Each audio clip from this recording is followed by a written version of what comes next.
Security, pakilabas nga to. Hindi man lang tinanong ng babae kung sino siya. Isang tingin lang sa kupas sa damit at putik sa sapatos ng matandang lalaki. Hinusgahan na agad siya. Natahimik ang ilang bisita, pero mas marami ang napangisi. Invitation? Baka napulot mo lang yan. Dagdag niya sabay tawa ng mahina na sapat para marinig ng nasa paligid. This is a private event. Hindi to barangay fiesta. Bahagyang nanginginig ang kamay ng matanda, pero hindi siya sumagot. Sa halip ay marahan niyang inilapag ang sobre sa mesa. May pangalang nakasulat doon ay kinagulat ng isang waiter na nakakita. At habang tinataboy siya palabas ng ballroom, sabay-sabay na nag-vibrate ang mga cellphone ng mga bisita. Isang balita ang pumasok. Bumagsak ang stocks ng kumpanya ng pamilya ng babae. Sunod-sunod, walang preno. Bago ka pa lang sa channel neto, ibang kwento ni Ate Jane, istorya mo, ikwento ko. Huwag kalimutang pindutin ang notification bell at subscribe button.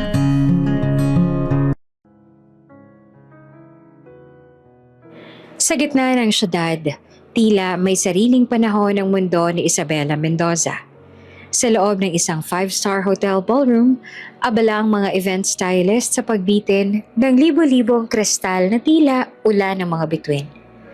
Ang sahig ay natatakpan ng makintab na marmol at bawat takbang ay may kasamang banayad na echo ng kapangyarihan at kayamanan. Ang tema ng gabi, ivory and gold elegance. Make sure the orchids are fresh. Ayoko may nalalanta sa mga bulaklak.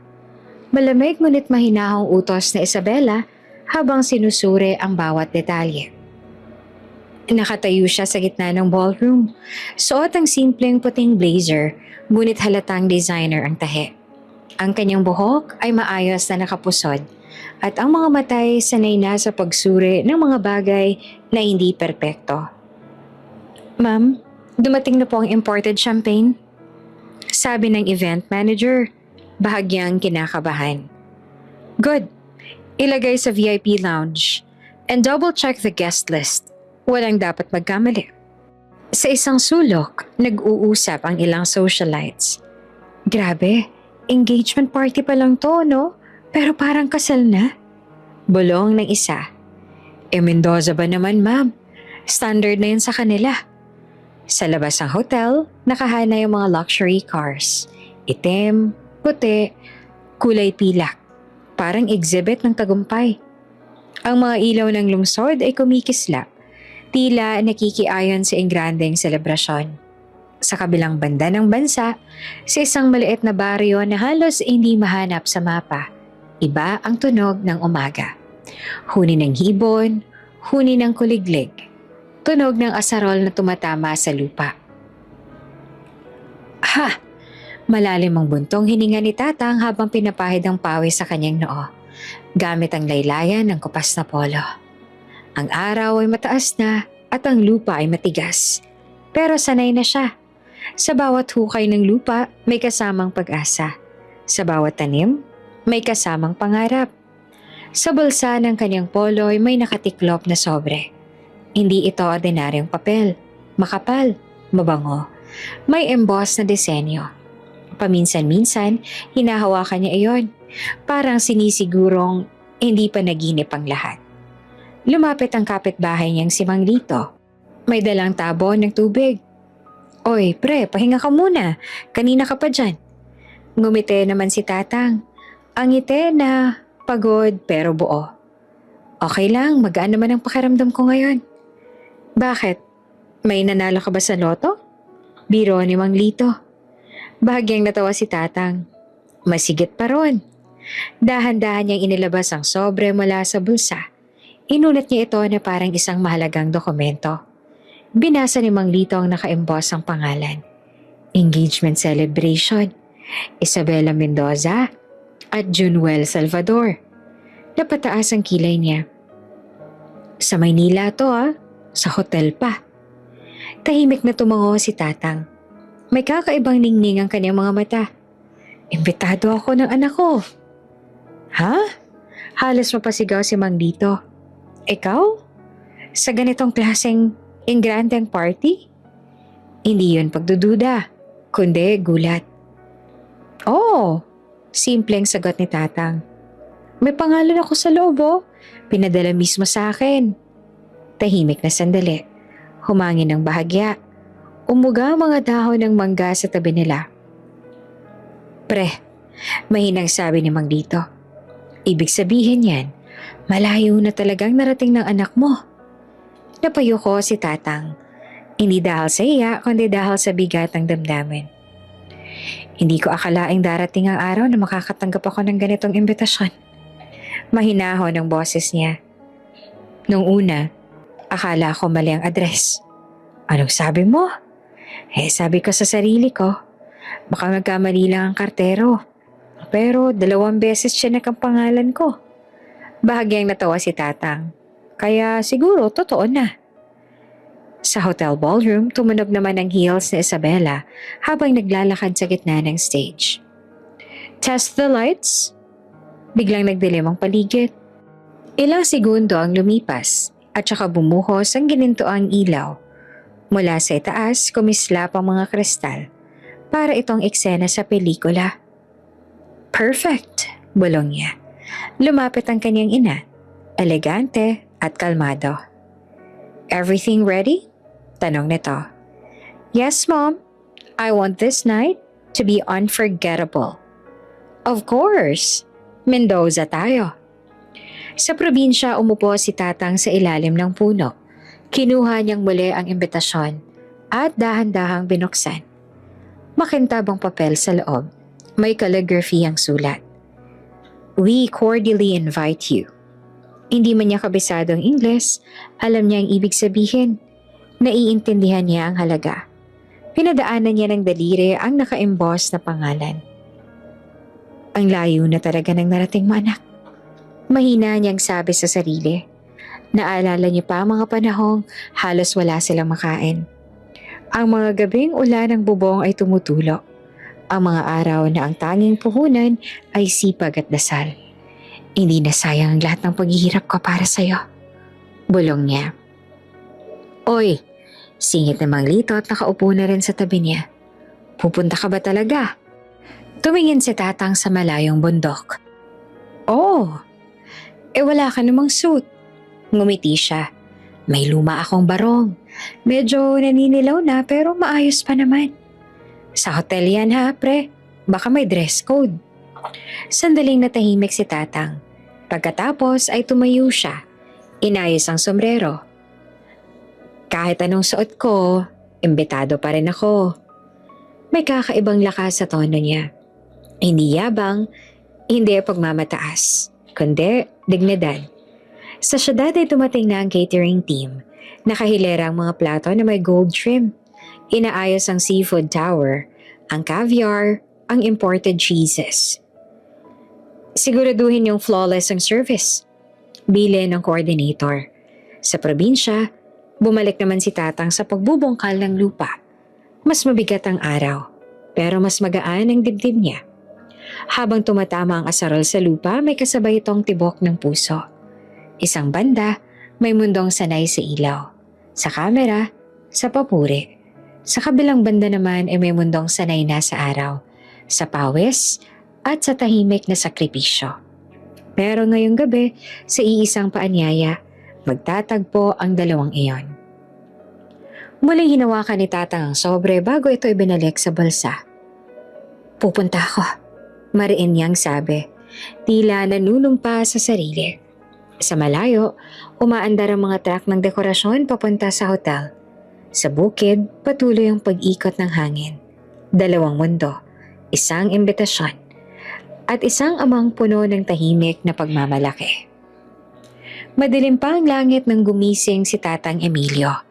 Ang hangin sa baryo ay may dalang lamig, at sa malayo ay may kulog na tila gumugulong sa kabundukan. Maaga siyang bumangon. Hindi dahil kailangan, kundi dahil hindi siya makatulog sa halo-halong kaba at pananabik.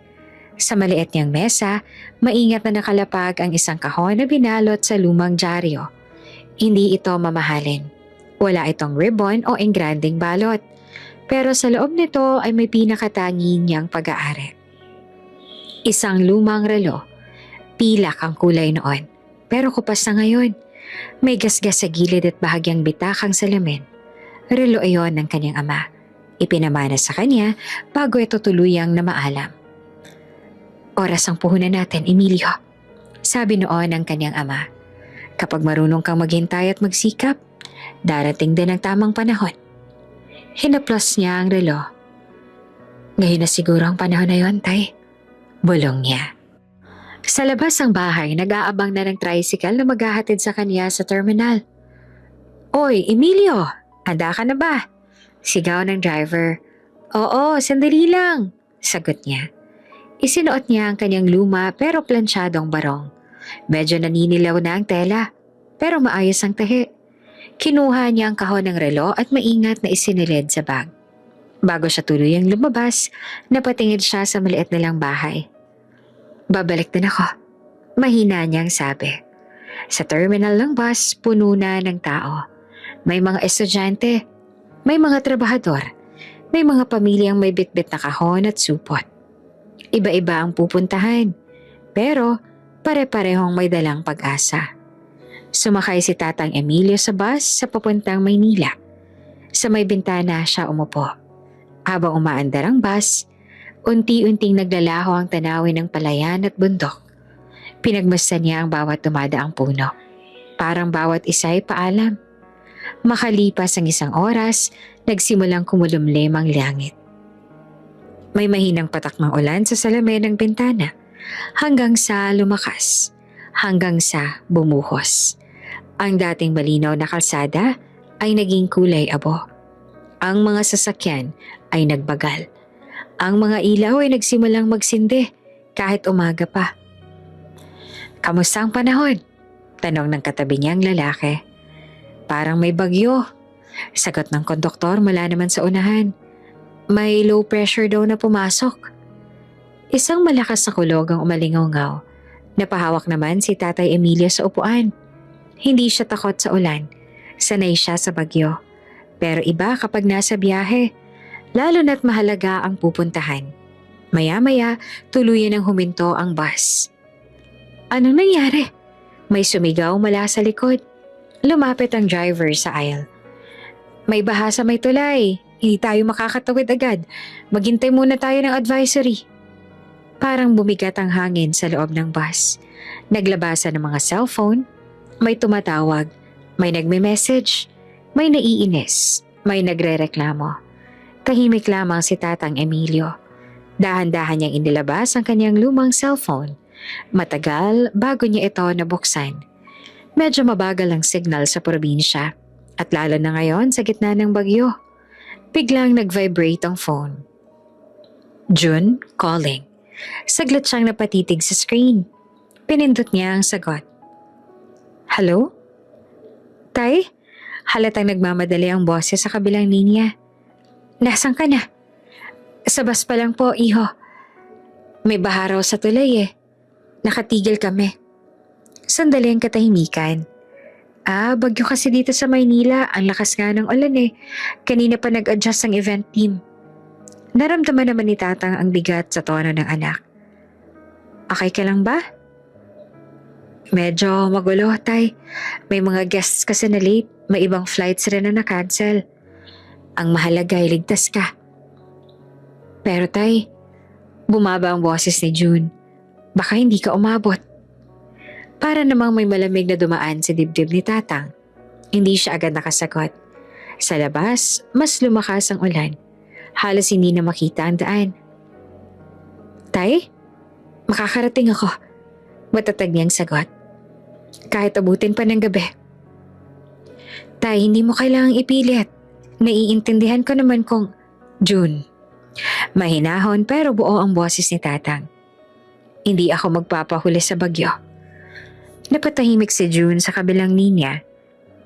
Mahalaga to sa'yo, diba? Opo. Kung gaano kahalaga sa'yo, ganun din kahalaga sa akin. May marahang paghinga sa kabilang linya. Tay, salamat. Hindi madalas marinig na Tata ang salitang yon mula sa anak. Lalo na ngayong nasa ibang mundo na ito. Mundo ng suit, hotel, at malalaking pangalan. May dala ako, bigla niyang sabi. Ano yon? Regalo. Tay, hindi mo naman kailangan, hindi naman to mamahalin anak. Putol niya. Pero galing sa pamilya. Tahimik lang muli si June. Anong klaseng regalo? Ngumiti naman si Tatang habang hinahawakan ng bag. Relo to ng lolo mo. Sa kabilang linya, may marahang buntong hininga. Yung luma? Oo, yung pinakamahalaga kong gamit. Panahon ng puhunan ng pamilya natin, di ba? Gusto kong dalhin mo yon sa bagong yugto ng buhay mo. Hindi agad nakapagsalita si June. Tay, hindi ko alam kung anong sasabihin. Wala kang kailangang sabihin. Basta tandaan mo lang kung saan ka nanggaling. Isang malakas na busina ang narinig sa labas. Sumilip ang driver sa aisle.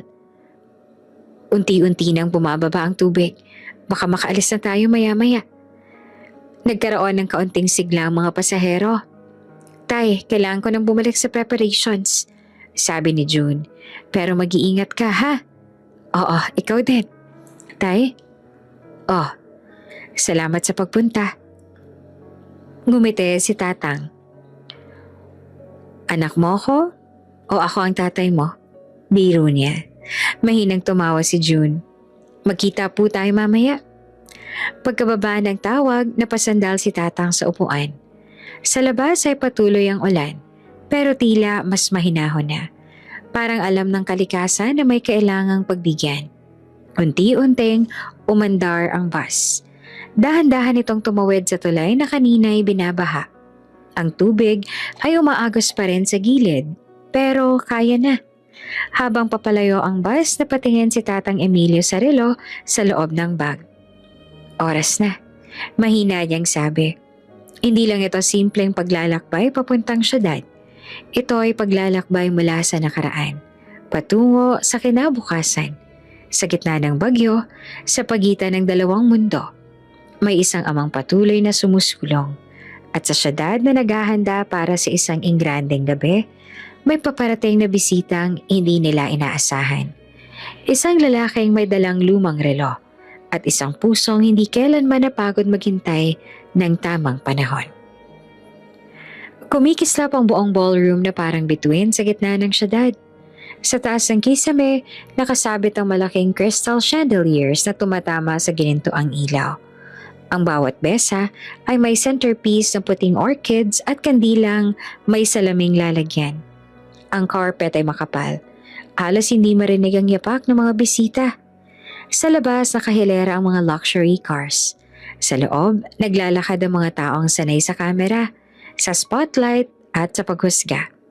Sa gitna ng lahat nakatayo si Isabela Mendoza. Suot niya ang isang ivory gown na eleganteng bumabagsak hanggang sahig. Simple lamang ang tabas, pero halatang couture. Sa kanyang lieg ay manipis na diamond necklace. Hindi sobrang bongga, pero sapat na para ipaalalang hindi siya basta-basta. Lumapit ang event host na may hawak na mic. Ladies and gentlemen, good evening. Tonight, we celebrate love, legacy, and a powerful union. Nagpalakpakan ng mga bisita. Ngumiti si Isabela. Ang ngiting sanay na sa harap ng tao. Hindi masyadong malawak. Hindi rin malamig. Sakto lang. Habang bumababa siya mula sa maliit na stage, may mga lumalapit na agad. Isabella, darling! Bati ng isang kilalang socialite. You look stunning as always. Thank you, Tita Vivian. I'm glad you could make it. Of course, Mendoza event to. Hindi pwedeng mawala. Sa kabilang mesa, may dalawang negosyanteng nag-uusap habang may hawak na wine glass. Grabe, ang laki ng ginastos dito. Investment yan. Image is everything. Sagot naman ng isa. Perfect talaga ang magiging asawa niya, no? Top university, clean record, influential connections, walang butas. Hindi man naririnig ni Isabela ang eksaktong usapan, alam niyang iyon ang tema ng gabi. Hindi lang ito tungkol sa pag-ibig. Ito'y tungkol sa reputasyon. Lumapit ang kanyang ina. Elegante at kalmado gaya ng dati. Remember, mahina nitong sabi, tonight is not just a celebration. It's a statement. I know, Mom, sagot naman ni Isabela. Everything is under control. Sa VIP section, may ilang miyembro ng board of directors ng kanilang kumpanya. Magandang PR move to. Balong ng isa. Power couple ang branding. Malakas ang dating sa investors. Especially after the recent expansion. Sa kabilang dako, nagpa-picture si Isabela kasama ang ilang kilalang personalidad. Miss Mendoza, can you look here please? Sigaw ng photographer. Flash, flash, flash. Beautiful. Isang influencer pang lumapit. Isa. Grabe. Goals ka talaga. Perfect fiancé. Perfect life. Ngumiti si Isabela. Walang perfect. Sagot niya na maingat ang tono. Pinaghihirapan din. Pero sa loob-loob niya alam niyang hindi sapat ang okay. Kailangan laging excellent. Laging kahanga-hanga. Laging headline-worthy. Sa cocktail area, narinig ang mga bulungan. Ang swerte niya, no? Hindi lang swerte. Strategic. Love ba talaga? O arrangement? Does it matter? May bahagyang tawa. Sa harap ng malaking LED backdrop ay may nakasulat na A Celebration of Commitment. Tumayo si Isabela para sa maikling speech. Tahimik ang paligid habang inaabot sa kanya ang mic. Good evening everyone. Panimula niya. Maayos, controlled, confident. Thank you for being here tonight. This celebration means so much to me and our families. Nagpalakpakan ng ilan. Growing up, I was taught that legacy is not just inherited, it is built. And tonight, we celebrate not only a promise, but a future. May mga tumango, may mga nag-video sa phone. Sa mundo namin, dagdag niya ng mas personal na tono, mahalaga ang tiwala. At ang pagsasama ay hindi lamang tungkol sa dalawang tao, kundi sa dalawang pangarap na nagkakaisa. Eleganteng tapos. Muling pumalakpak ang mga bisita. Habang bumababa siya sa stage, sinalubong siya ng kaibigang si Danny. Girl, ang galing mo! CEO vibes talaga! Napangiti si Isabela. Kailangan. Alam mo, trending ka na agad. May nag-post pa kaya ng speech mo. Already? Of course! Everything about you is content. Sandaling natahimik si Isabela. Content, brand, image. Sa kabilang mesa may matandang negosyante na nagkomento. Hindi lang maganda, matalino pa. Hindi nakakapagtaka, Mendoza kaya yan. Bagay sila, parehong elite. Sa buffet area nakadisplay ang imported cheeses, caviar at seafood dower. Ang mga waiter ay nakaputing gloves, maingat sa bawat galaw. Sir? Champagne? Yes, please.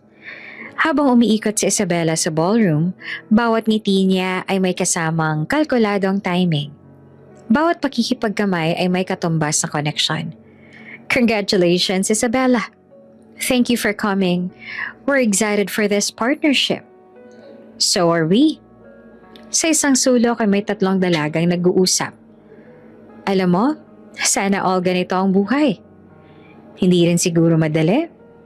Pero tignan mo siya, parang walang problema.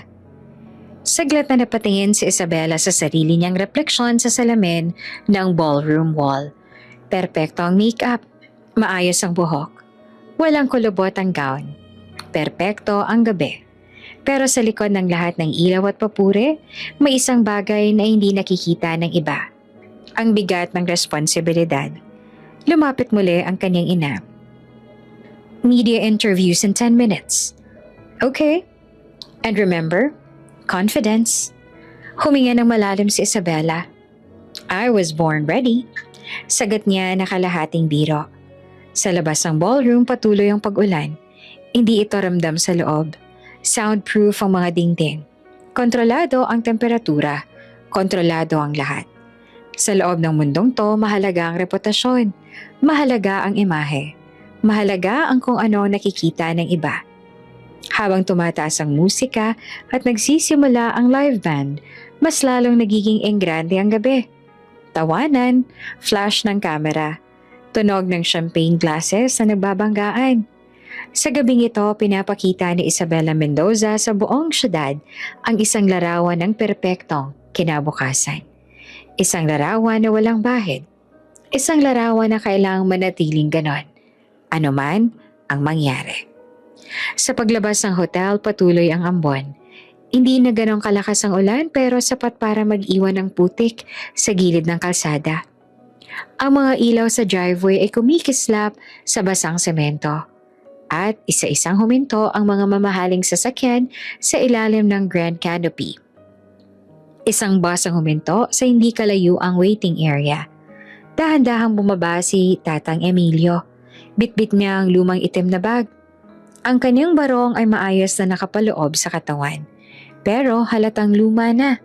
Medyo naninilaw sa kwelyo. May bahagyang gusot sa manggas dahil sa mahabang biyahe. Ang kanyang sapatos na minsang pinakinta bago umalis ng baryo, ngayon ay may bahid na ng putik mula sa baha at terminal. Huminga siya ng malalim.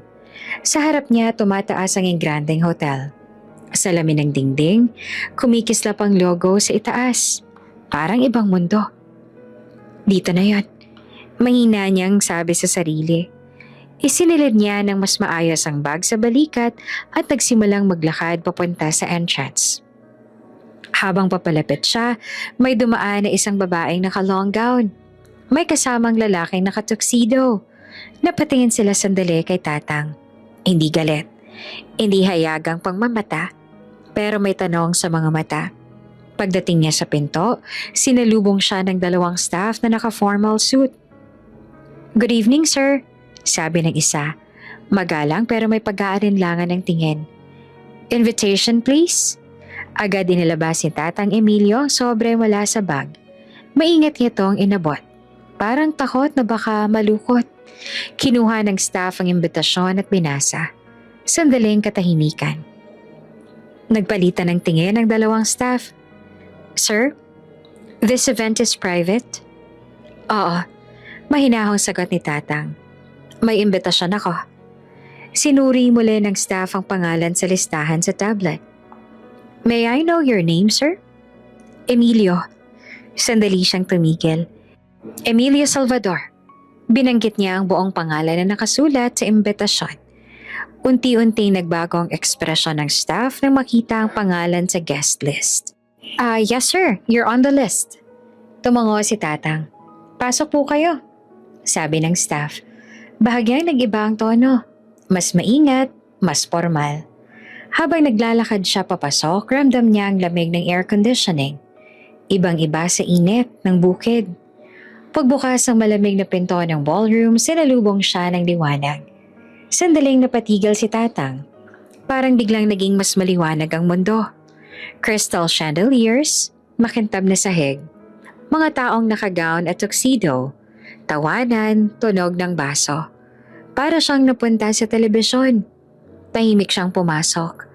May ilang bisitang napatingin. Una sa kanyang sapatos, sunod sa kanyang barong, hanggang sa kanyang mukha. Isang grupo naman ng kababaihan sa may cocktail table ang nagbulungan. "Who's that? Staff ba?" "Hindi yata, may guest tag eh." "Bakit parang galing probinsya?" May bahagyang tumawa. Mahina lang naman, pero sapat para marinig. Hindi tumingin si Tatang sa kanila. Nagpatuloy siya sa paglalakad. Dahan-dahan. Maingat sa bawat hakbang na baka madula sa makintab na sahig. Sa isang sulok, may waiter na napahinto sandali. Tila nagtataka kung saan siya ilalagay sa eksena ng gabing iyon. Lumapit ang isang event coordinator. "Sir, May maitutulong po ba ako? Nandito ako para sa engagement celebration. Sagot ni Tatang. Imbitado ako. Ngumiti ang coordinator. Professional na ngiti. Yes sir. Please feel free to join the guests. Iminwestra nito ang gitnang bahagi ng ballroom. Pero halatang hindi nito alam kung saan siya eksakto ang ilalagay. Habang papasok siya sa mas maliwanag na parte ng ballroom, mas dumami ang matang nakatingin. Hindi lantaran ng paghusga, pero ramdam, may lalaking nakasuit ang bumulong sa katabi. Interesting addition. Baka charity case. Shh! Sa kabilang mesa may nagsabing, siguro distant relative. Hindi bagay, sagot ng isa. Tahimik lamang si Tatang. Hinawakan niya ang strap ng bag sa balikat. Parang nagpapaalala sa sarili kung bakit siya narito. Sa stage area kasalukuyang may kumakausap kay Isabela. Nakatayo siya malapit sa LED backdrop. Nakangiti habang kinakausap ang ilang bisita. Sa gitna ng pag-uusap, napadako ang tingin niya sa may entrance. May kakaibang presensya. Hindi ito kasing kinang ng iba. Hindi ito kasing linis ng suit ng mga negosyante. Pero may bigat. Sandaling nagsalubong ang kanilang mga mata.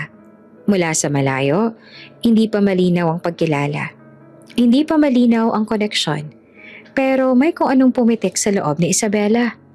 Sino yun? Mahina niyang tanong sa katabing kaibigan. Saan? Sa may gitna. Nakabarong. Napalingon ang kaibigan. Hindi ko kilala eh. Muling bumaling si Isabela sa kausap niyang investor. Pero sandaling nanatili ang isip niya sa estrangherong bagong dating. Samantala, si Tatang Emilio naman ay nakatayo malapit sa isang haligi. Hindi niya alam kung saan uupo. Hindi niya alam kung kanino lalapit. Pero hindi siya umalis. Isang waiter ang lumapit. Sir, champagne? Tumingin si Tatang sa baso. Kumikinang ang likido. Tubig na lang. Mahina niyang sagot. Sandaling nagulat ang waiter, pero tumango. Habang hinihintay ang tubig, narinig ni Tatang ang mga usapan sa paligid. Perfect couple talaga. Power union. Everything about this night screams success. Tahimik siyang napangiti. Sa loob ng bag, naroon pa rin ang kahon ng relo. Mahigpit niya ito ang hinawakan. Sa gitna ng karangyaan at tahimik na paghusga, may isang lalaking nakatayo. Hindi para makasabay sa kinang, kundi para tuparin ang isang pangako. Sa kabilang dulo ng ballroom, muling napatingin si Isabela sa kanya. Mas matagal na ngayon, mas mapanuri. At doon sa huling sandali ng gabing tila kontrolado ang lahat, nagsimulang gumalaw ang isang detalye na hindi kasama sa plano. Mas lumakas ang musika habang tumatagal ang gabi. Sa gitna ng ballroom, mas dumadami ang bisita. Mas tumitindi ang tawanan. Mas tumataas ang baso ng champagne. Nakatayo pa rin si Tatang Emilio sa gilid. Hawak ang isang baso ng tubig. Pinagmamasdan niya ang paligid, ang mga taong tila komportable sa mundo ng ilaw at lente. Maya-maya, nakita niyang muli ang babaeng kanina pa niyang napapansin. Naka-ivory gown, maayos na tindig, sanay na spotlight. Naaalala niya ang letrato na minsang ipinakita sa kanya. Siya po, tay. Sabi noon ng anak habang pinapakita ang larawan sa cellphone. Si Isabela. Sa litrato ay nakangiti ang dalaga. Maganda, elegante at tila nasanay sa hirap. At ngayon narito siya. Mas totoo, mas makinang. Huminga ng malalim si Tatang Emilio. Magandang gabi. Mahina niyang sabi sa sarili. Parang ensayo. Dahan-dahan naman siyang lumapit. Habang papalapit siya ay may ilang bisita ang napatingin. May iba na bahagyang umiwas. Baka mabangga ng kanyang basang sapatos ang mamahaling gown. Nakatayo si Isabela kasama ang ilang kaibigan at isang matangkad na lalaking nakatuksido, ang kaniyang fiancé. Isabela, that speech was flawless, sabi ng isa. Of course. Sagot ng lalaki sa tabi niya na may halong biro. She rehearsed 10 times. Napatawa si Isabela. 3 times lang, depensa niya. Doon na huminto si Tatang sa harap nila. Sandaling natahimik ang maliit na grupo. Maingat niyang panimula. Magandang gabi. Lumingon si Isabela. Mula ulo hanggang paa, mabilis ang tingin niya. Barong na luma, sapatos na may bahid ng putik, mukhang pagod sa biyahe. Yes, maayos pero malamig ang tono niya.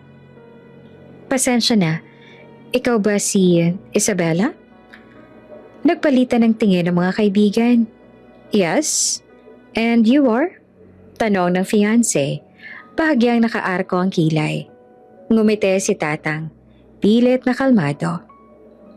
Emilio Salvador ang pangalan ko. Ako ang... Saglit siyang natigilan. Tila pinipili ang tamang salita. Hinahanap ko sana si June. May ilang segundo sa katahimikan. June?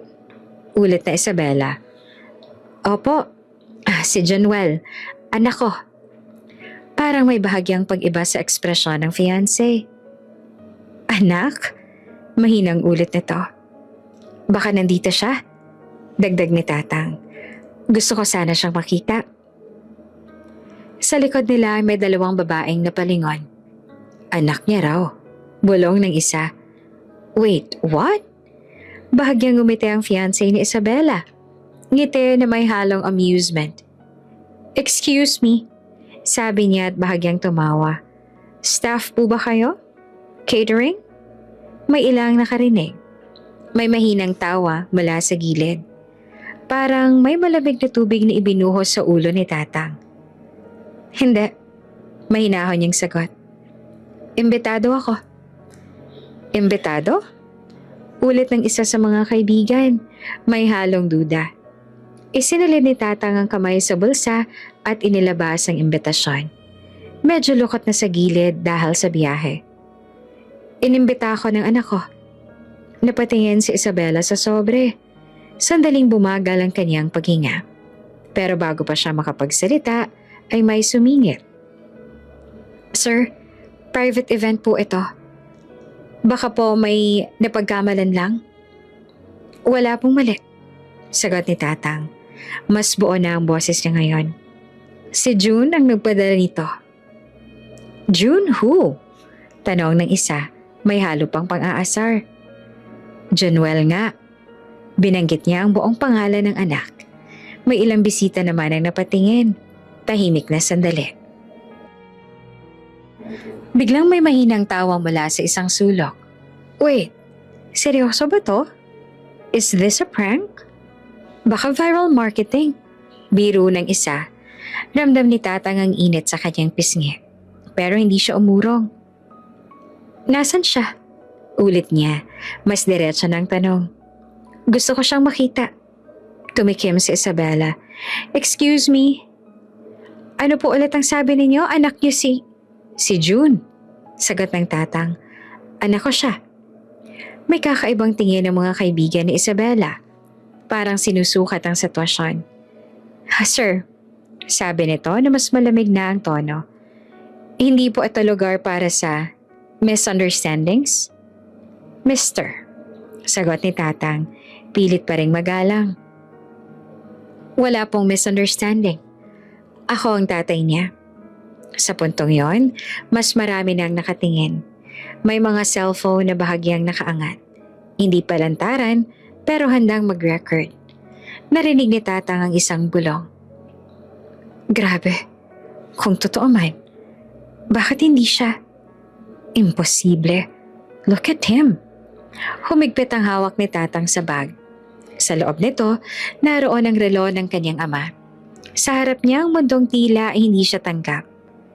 Sir, sabi ng fiancé at bahagyang tumawang muli, pero mas malalim ngayon. Kung may kailangan po kayo, pwede kayong lumapit sa coordinator. May ilang napangiti. May ilang natawa ng mas malinaw. Parang may sumasaksak sa dibdib ni Tatang.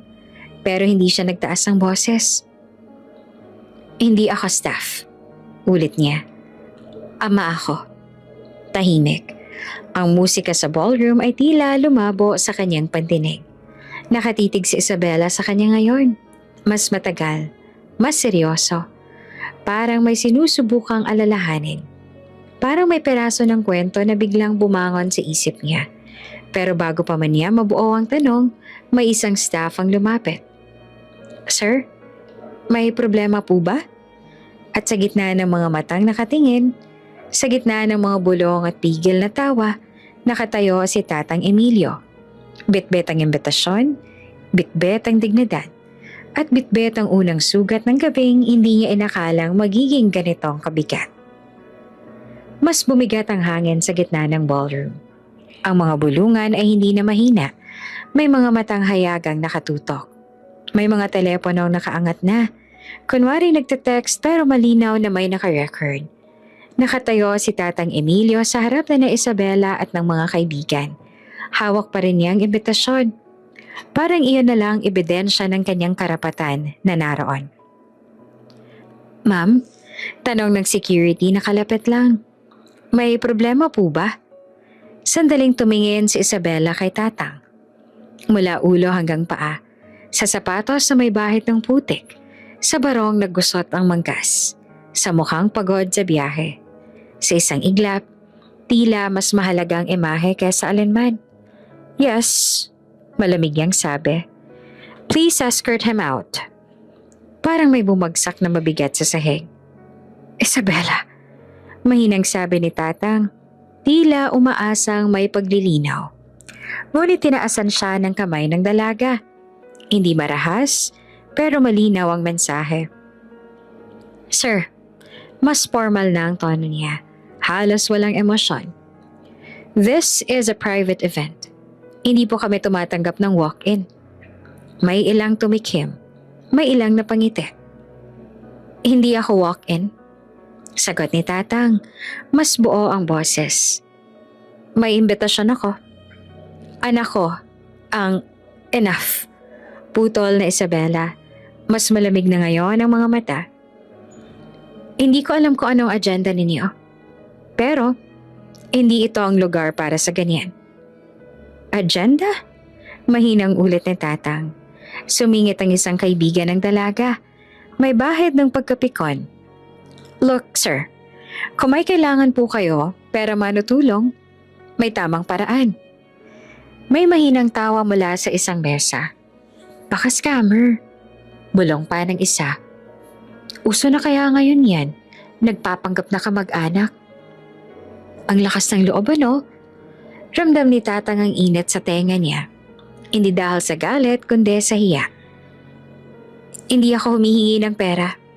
Mahinahon niyang sagot. Hinahanap ko lang ang anak ko. Napatingin si Isabela sa paligid.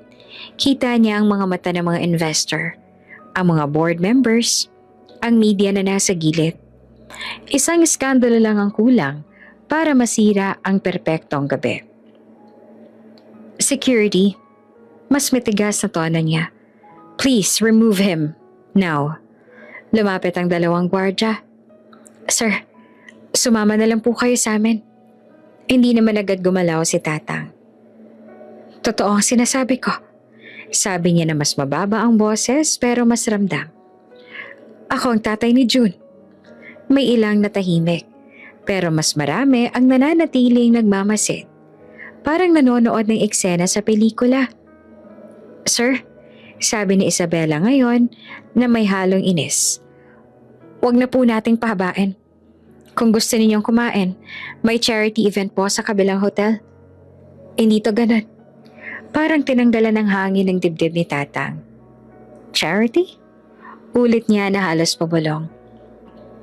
At saka, dagdag ng isa na may pilit ng ngiti. Medyo inappropriate po ang pagpasok ninyo dito. Nakakaistorbo. May isang babaeng pabulong na nagsabi. At saka may amoy. Hindi man malakas, pero sapat para marinig. Baho. Salitang tumagos. Oo, galing siya sa mahabang biyahe. Oo, nabasa siya ng ulan. Oo, hindi siya amoy imported na pabango. Pero hindi siya marumi. Hindi siya magnanakaw. Hindi siya nagpapanggap. Humigpit ang hawak niya sa bag. Hindi ako nagpapanggap, sabi niya. Ngayon ay mas malinaw ang bawat salita. Hindi ako scammer. Hindi ako nandito para kumain ng libre. Tumikim si Isabela, halatang naiirita. Then what do you want? Isang simpleng tanong, isang mabigat na sagot. Makita ang anak ko. Tahimik. Pero sa halip na maantig ay mas naging malamig ang paligid. Security? Ulit na Isabela. Mas mataas ang boses para marinig ng iba. Ilabas niyo na po siya. Ayoko maabala mga bisita. Mas lalong naging malinaw ang eksena. Ang dalawang gwardya ay bahagyang humawak sa braso ni Tatang. Hindi marahas pero may puwersa. Sir, please. Sa sandaling iyon ay may ilang nakatingin na may halong awa. Pero walang lumapit. Walang nagsalita para ipagtanggol siya. Sa gitna ng mga ilaw at kristal, sa gitna ng mga taong sanay sa kapangyarihan, nakatayo ang isang amang unti-unting inalis. Isabela, muli niyang sabi at ngayon ay diretsyong nakatingin sa kanya. Sabihin mo lang kung nasan siya. Aalis ako pagkatapos nito. Saglit na nagtagpo ang kanilang mga mata. May kung anong kumislap naman sa tingin ng dalaga. Hindi pa pagkilala, hindi pa pagsisisi, kundi inis. Take him out. Malamig niyang utos. Dahan-dahang hinila si Tatang palayo. Habang naglalakad siya papunta sa exit, mas narinig niya ang mga bulong. Ang kapal ng mukha. Imagine sa ganitong event. Good thing she handled it. Protect the image. Protect the image. Habang papalapit siya sa pintuan, bigla siyang huminto. Tinanggal niyang pagkakahawak ng gwardya. Hindi para manlaban, kundi para tumayo ng tuwid. Hindi niyo kailangang hilahin, sabi niya. Lalakad ako. At naglakad nga siya palabas. Dahan-dahan, may dignidad. Pagbukas ng pinto, sumalubong ang malamig na hangin at ambon. Sa likod niya, nagsara ang pintuan ng ballroom. Bumalik ang musika. Bumalik ang tawanan. Parang walang nangyari. Sa labas sa ilalim ng ilaw ng hotel, tumigal si Tatang Emilio. Dahan-dahan niyang inilabas ang kahon mula sa bag. Binuksan niya ito. Nandoon ang lumang relo. Bahagya siyang napangiti, mapait. Oras na. Mahina niyang sabi. Oras na para malaman kung gaanong kasakit ang paghusga. Sa loob ng ballroom, ipinagpatuloy ni Isabela ang pakikipag-usap sa mga bisita. Tila walang nangyaring eksena. Pero sa kung saang sulok ng gabi, may isang sugat ang nabuo. Isang sugat na hindi dulot ng ulan, kundi ng mga salitang mas matalim pa sa anumang bagyo. Sa labas ng hotel, patuloy ang ambon. Hindi na malakas ang ulan pero sapat para basain ang balikat ng isang lalaking bagong labas mula sa engranding mundo ng ilaw at musika. Huminto si Tatang Emilio sa ilalim ng canopy. Sa likod niya maririnig pa rin ang mahinang tugtog mula sa ballroom. Masaya, elegante, parang walang nabahiran. Pinunasan niya ang kanyang muka. Hindi malinaw kung ulan ba o pawis ang naroon. Sandali siyang tumingala sa gusali. Ganito pala ang mundo mo, anak. Mahina niyang bulong. May dumaan na valet. Napatingin sa kanya saglit. Pero nagpatuloy sa trabaho. Hindi na siya bumalik sa loob. Hindi na siya nagtanong pa. Hindi niya napinilit na siya ang ama. Tahimik niyang binaba ang bag sa isang upuang malapit sa glass ng wall ng lobby. Bahagyang nakikita mula sa loob ang mga bisitang nag-uusap at nagtatawanan. Dahan-dahan niyang inilabas ang maliit na kahon. Binuksan, naroon ang lumang relo na nasa box. Kahit kupas na, may bigat pa rin ang presensya nito. Parang may kasamang alaala sa bawat gasgas. Hinawakan niya ito ng matagal. Naalala niya ang mga panahong hawak niyang maliit na kamay ng anak habang tinuturo ang magbasa ng oras. Kapag ang mahabang kamay nasa 12 at ang maikli nasa 3, anong oras na?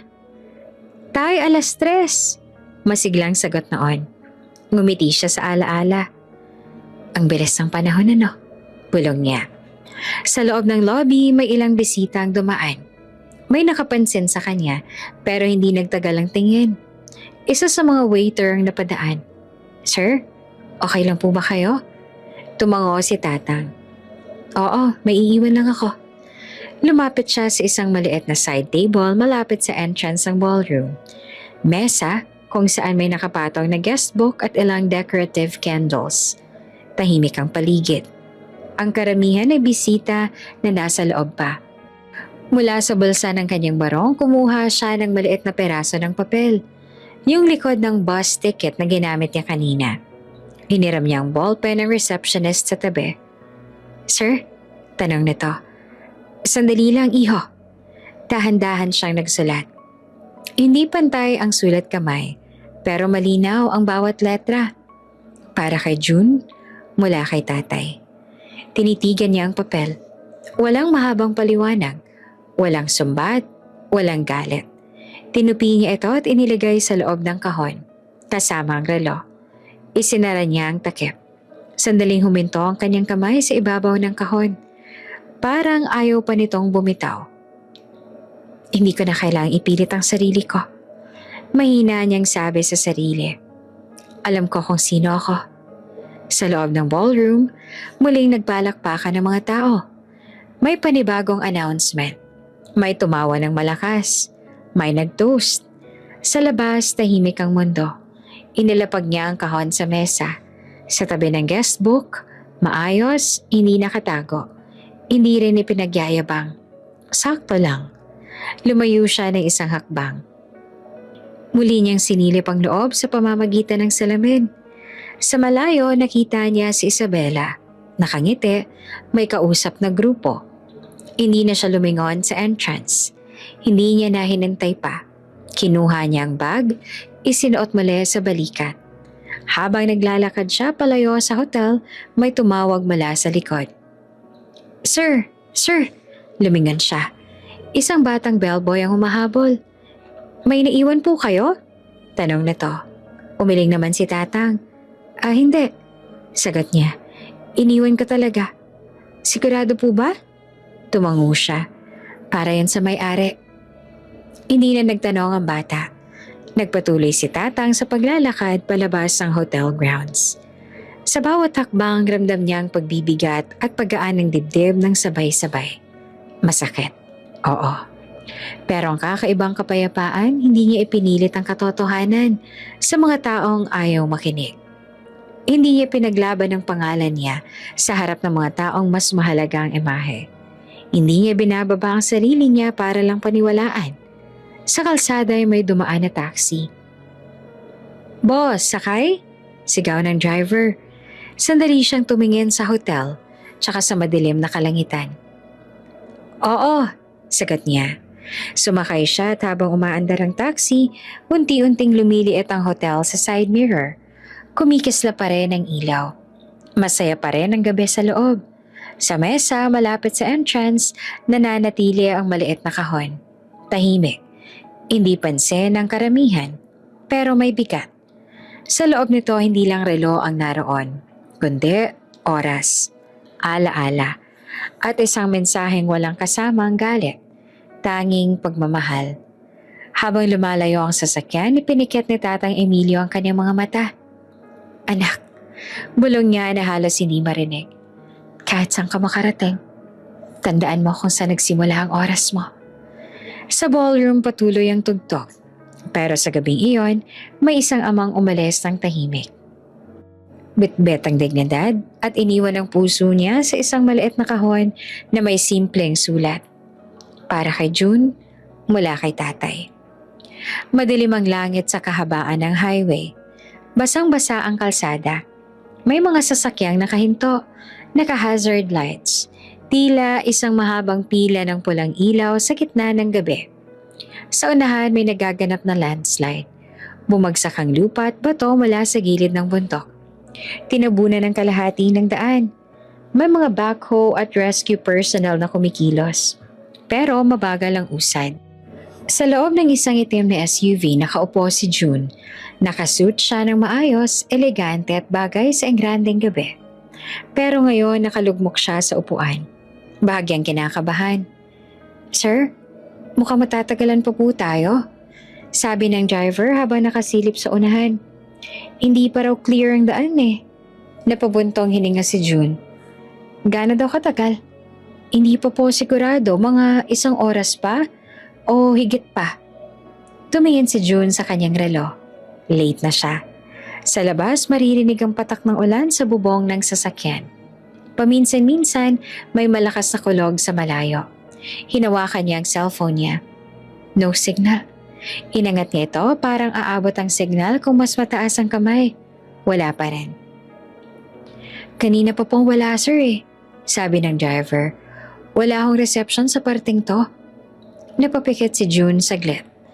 "Okay lang," bulong niya sa sarili. Basta makakarating. Sa isip niya ay malinaw ang plano ng gabi. Pagdating niya sa ballroom, una niyang hinanap ang tatay niya. Ipapakilala niya ito. Maayos, derechahan. Siya ang dahilan kung bakit ako nandito. Iyon ang linyang balak niyang sabihin. Ngumiti siya sa niisip. "Tay, sana nakaabot ka." Mahina niyang bulong sa hangin. Naalala niya ang tawag nila kanina sa bus, ang mahinahong boses, ang simpleng sagot. "Hindi ako magpapahuli sa bagyo." Napangiti si June. "Ganon talaga yon," sabi niya sa driver. "Hindi yun sumusuko." "Tatayo talaga ang mga tatay, sir," sagot naman ng driver. Tila nakaka-relate. Tahimik silang sandali.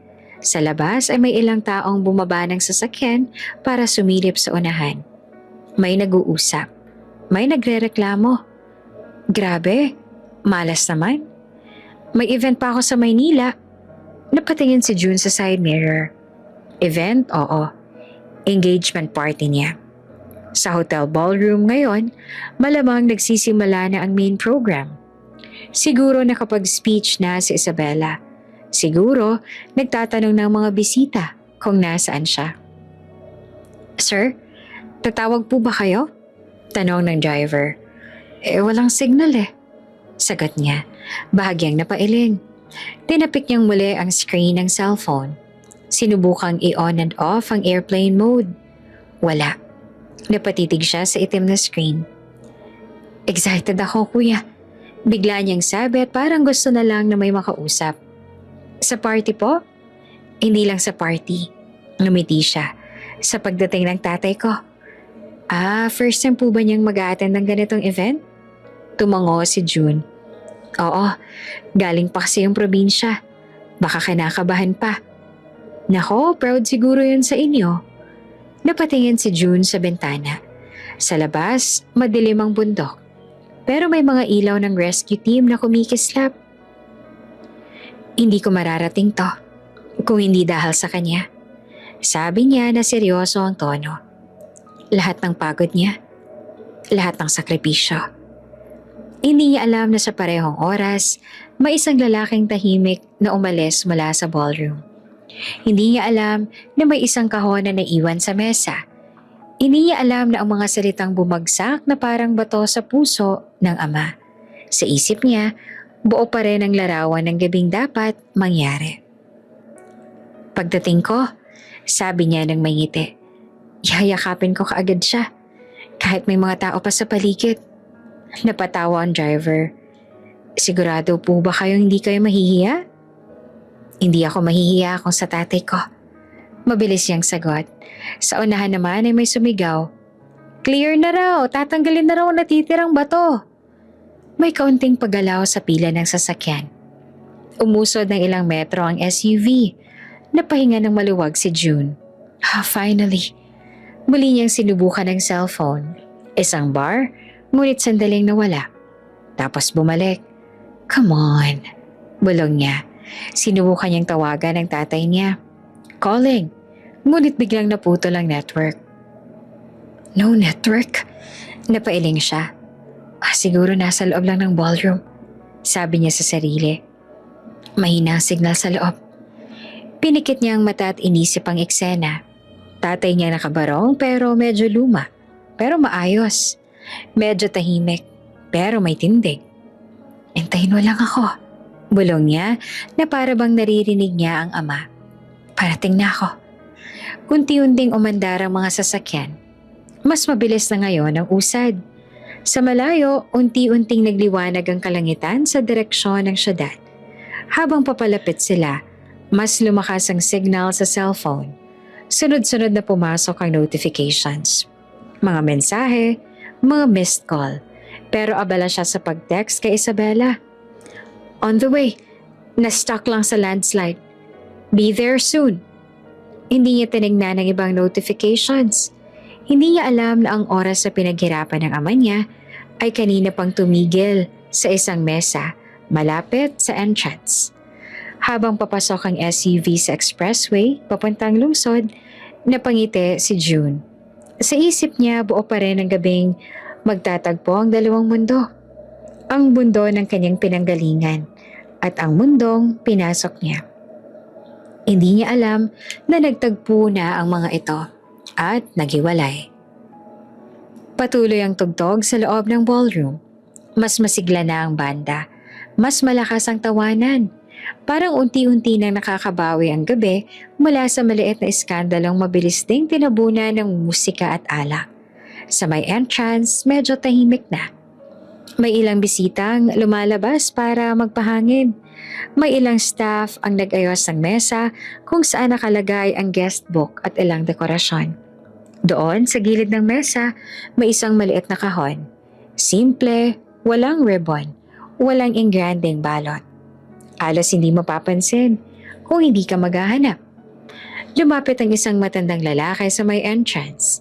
Naka-dark suit siya, medyo kupas ang buhok, at may dalang baston, hindi dahil kailangan kundi nakasanayan. Si Don Arturo, matagal na siyang kaibigan ng pamilya. Hindi lang negosyo ang pinagsamahan nila kundi ilang dekada ng alaala. Medyo mainit ang loob, sabi niya sa sarili habang pinapaypay ang mukha gamit ang panyo. Napatingin siya sa mesa. Napakunot ang noon niya. Kinuha niya ang maliit na kahon. Walang pangalan sa labas. Bahagya niya itong inangat. May bigat. Kanino kaya to? Bulong niya. Wala namang staff na agad na lumapit kaya dahan-dahan niya itong binuksan. Pag-angat ng takip, nanlamig ang kanyang mga mata. Isang lumang relo. Pilak na kupas, may gasgas sa gilid. At may maliit na marka sa likod. Isang ukit na halos hindi nababasa sa katagalan. Dahan-dahang napaupo si Don Arturo sa malapit na upuan. Hindi maaari. Mahina niyang sabi. Inangat niya ang relo, inilapit sa ilaw. Sigurado siya. Regalo ko ito kay Ramon. Bago siya nagkapamilya. Bulong niya. Si Ramon, ang lolo ni June. Ang lolo ng batang lalaking minsang tumatakbo sa bakuran habang hawak ang parehong relo. Ipinagmamalaki na marunong na siyang magbasa ng oras. Biglang may pumasok sa alaala. Arturo, salamat sa relo. Masayang sabi noon ni Ramon. Ipapamana ko to balang araw. Hindi maaaring magkamali si Don Arturo. Kilala niya ang bawat gasgas, ang bitak sa salamin, ang maliit na ukit sa likod, RA. Napatingin siya sa loob ng kahon. May nakatiklop sa papel. Binuksan niya. Para kay June, mula kay tatay. Nanahimik ang paligid sa kanyang pandinig. Parang biglang humina ang musika sa ballroom. Tatay? Ulit niya. Hindi si Ramon ang tinutukoy, kundi si Emilio. Biglang bumilis ang tibok ng puso niya. Dumating ba si Emilio dito? Tumayo siya hawak ang relo. Lumapit ang isang staff. Sir, may kailangan po ba kayo? Sinong nag-iwan ito? Diretsong tanong ni Don Arturo. Ay hindi ko po alam sir. Nasa mesa na lang po yan kanina. May lalaki bang nakabarong na pumunta rito? Medyo mukhang galing probinsya. Napaisip ang staff. May ganun nga po kanina. Nagkaroon po ng kaunting abala. Abala? Umigting ang tono ni Don Arturo. May lalaki po kasi na nagsabing tatay siya ni. Natigilan ng staff at tila hindi sigurado kung dapat bang ituloy. Ni Sir June. Naniga si Don Arturo. At anong nangyari? Ayun, pinalabas po ng security. Isang malamig na katahimikan ang bumalot sa kanya. Pinalabas? Mababa ang boses niya pero may bigat. Opo sir, akala ko po kasi hindi siya invited eh. Mahigpit ang hawak ni Don Arturo sa relo. Imposible, bulong niya. Kung si Emilio yon, may imbitasyon yon. Sa loob ng ballroom, muling nag-toast ang mga bisita. Cheers to a perfect future! Sigaw ng isang kaibigan. Perfect!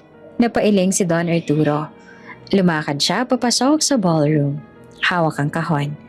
Sa may gitna, nakita niya si Isabela na kausap ang ilang investor. Lumapit siya. Isabela, tawag niya. Lumingon ang dalaga at ngumiti agad. Tito Arturo, I'm glad that you're here. Hindi siya ngumiti pabalik. Kailangan kitang makausap. Napansin ni Isabela ang seryosong tono. Now? Tanong niya at bahagyang nagtataka. Yes, now.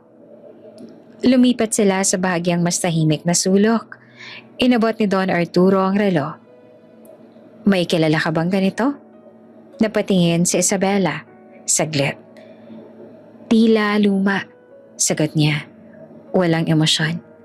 Luma nga, sabi ni Don Arturo pero mahalaga. Ibinigay niya ang papel na nasa loob. Binasa ni Isabela. Para kay June, mula kay tatay. Bahagyang kumunot ang noon niya.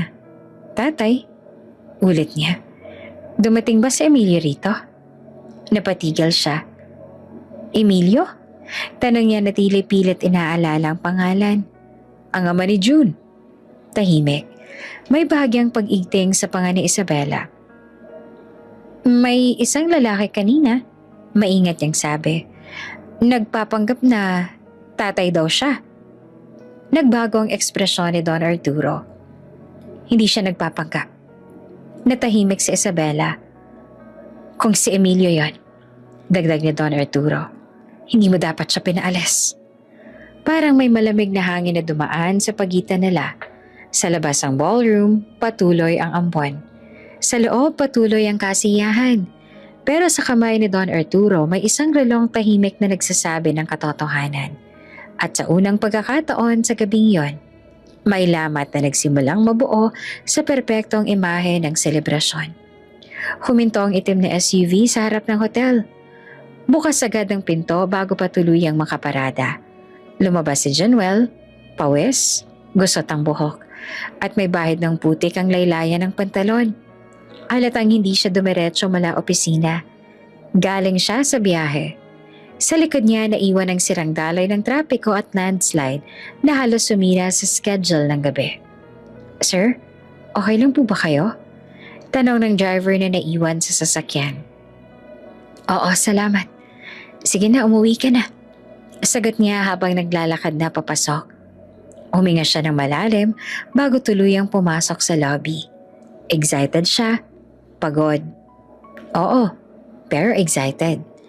Sa wakas, makikita niya na ang tatay niya sa isa sa pinakamahalagang gabi ng buhay niya. Kanina sa highway habang nakahinto ang mga sasakyan, paulit-ulit niyang sinusubukang tawagan si Tatay Emilio. Ngunit walang signal.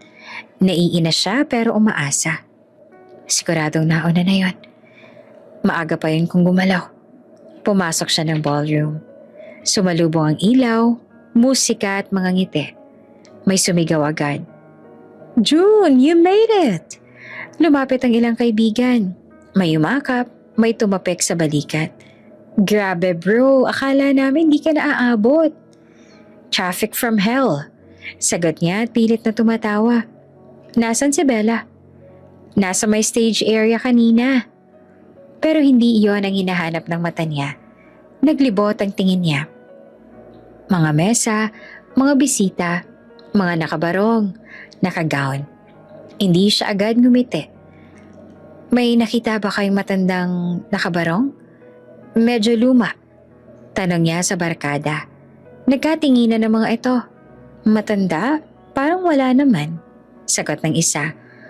Baka nasa labas. Sabi ng isa pa. Walang pakialam. Bahagyang kumunot ang noo ni Januel. Lumapit siya sa isang waiter. Kuya, may matandang dumating ba kanina? Nakabarong? Medyo probinsyano ang dating? Sandaling nag-isip ang waiter. Sir, meron po yatang dumating kanina. Tumigil ang puso ni Jonuel saglit. Oh, nasa na siya?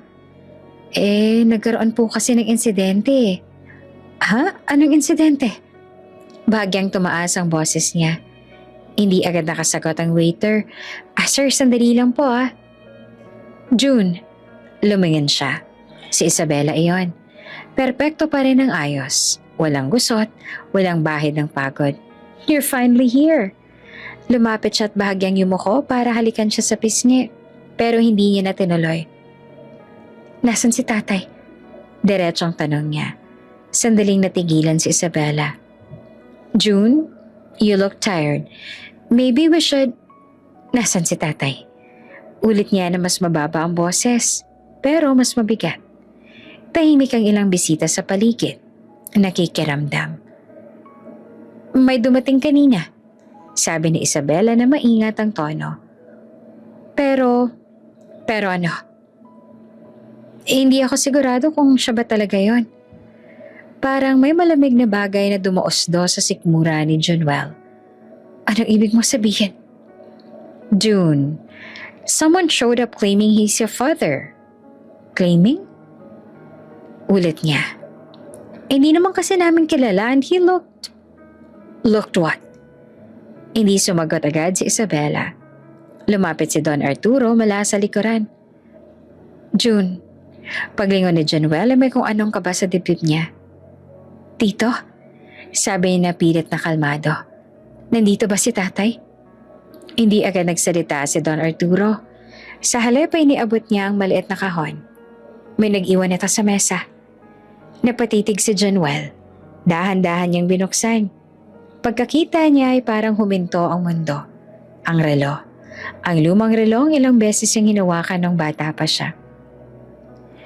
Hindi ito maaaring. Mahina niyang sabi. Hinawakan niya ito. Naroon pa rin ang maliit na gasgas sa gilid. Ang ukit sa likod at ang nakatiklop na papel. Binasa niya. Para kay June, mula kay tatay. Biglang naging masyadong maliwanag ang ilaw sa ballroom. Mas masakit ang musika sa tenga. Dumating siya. Bulong niya. Tahimik ang lahat sa paligid. Dumating siya. Ulit niya pero ngayon ay may panginginig na sa boses. Tinanong ko kung nasan siya. Sabi ni Don Arturo. Sabi nila ay pinalabas daw. Unti-unting napatingin si Jonuel kay Isabela. Pinalabas? Ulit niya. June, pinalabas mo siya? Hindi naman agad sumagot si Isabela. Akala ko, anong akala mo? Tanong niya na halos pabulong pero nanginginig ang panga. June, he didn't look... Hindi siya mukhang bagay sa party. Tapos niya. May ilang bisitang nagkukunwaring hindi nakikinig. May iba namang tahimik na nanonood. Hindi ka malang nagtanong sa akin? Dagdag niya. Wala ka rito. And I had to protect the event. Protect? Ulit niya at napatawa ng bahagya. Pero walang saya. Mula kanino? Sa tatay ko? Tahimik si Isabela. Napahawak si Jonuel sa noo. Biglang pumasok sa isip niya ang mga eksena sa highway. Ang mensahe niyang hindi nasend. Ang tawag na hindi pumasok. Tatay. Bulong niya. Lumapit siya sa entrance. Kuya! Tawag niya sa security. Saan siya nagpunta? Sir, umalis po siya kanina mag-isa. Mga ano oras? Mga 1 oras na po siguro. Parang may mabigat na bagay na bumagsak sa dibdib niya. 1 oras. Habang siya, stuck sa highway. Iniisip na magkikita sila. Habang siya, nagmamadali para hindi malate. Habang siya, proud na ipakilala ang ama niya. Ngunit wala na pala ito roon. Mahigpit niyang hinawakan ng relo. Excited siya kanina. Ngayon ay may kung anong mabigat at malamig na gumagapang sa loob niya. Takot, pangamba, at isang tanong na paulit-ulit sa isip niya. Anong ginawa nila sa tatay ko? Tahimik ang ballroom. Masaya pa rin ang musika sa background. Pero para kay June, parang may mabigat na takip ang katahimikan sa paligid niya. Habang hawak-hawak ang lumang relo sa kamay, nakaramdam siya ng kakaibang init. Halo ng galit, lungkot at pagkabigla. Lumapit ang isang staff, medyo kinakabahan. Halos hindi siya mapansin ng karamihan sa mga bisita. Sir June, mahina niyang panimula. May gusto lang po sana akong sabihin. Napatingin si June sa kanya. Namilog ang mga mata. May kaba. Kanina, yung lalaking dumating? Patuloy ng staff. Pilit na pinipili ang tamang salita. Hindi po siya scammer. Totoo po siya. Tatay po ninyo yun. Tahimik si June. Para bang biglang huminto ang oras. Paano po? Tanong niya at bahagyang nanginginig ang boses. Kanina. Wala na siya. Sir, kanina po may nagbubulungan. May nagtatawanan kaya pinaalis po siya. Paliwanag ng staff. Sabi kasi ni ma'am, hindi daw siya bagay sa party. Tumigil si June. Bumagsak sa dibdib niya ang bawat salita. Parang isang bagyong hindi niya nakita na dumaan sa piling ng mga mata at tawa ng ibang tao. Hindi. Hindi pwede. Mahina niyang bulong sa sarili. Humawak siya na mas mahigpit sa relo. Napalingon siya kay Isabela. Nakatingin siya sa dalaga, tahimik. Nakatingin pero may halong tensyon sa mga mata. Ang ngiti ni Isabela ay parang pader ng yelo.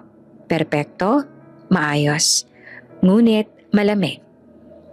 Sir June, sabi ng staff na maingat. Hindi ko po sinasadyang maging sanhi, pero gusto ko lang pong malaman ninyo ang katotohanan. Napabuntong hininga si June.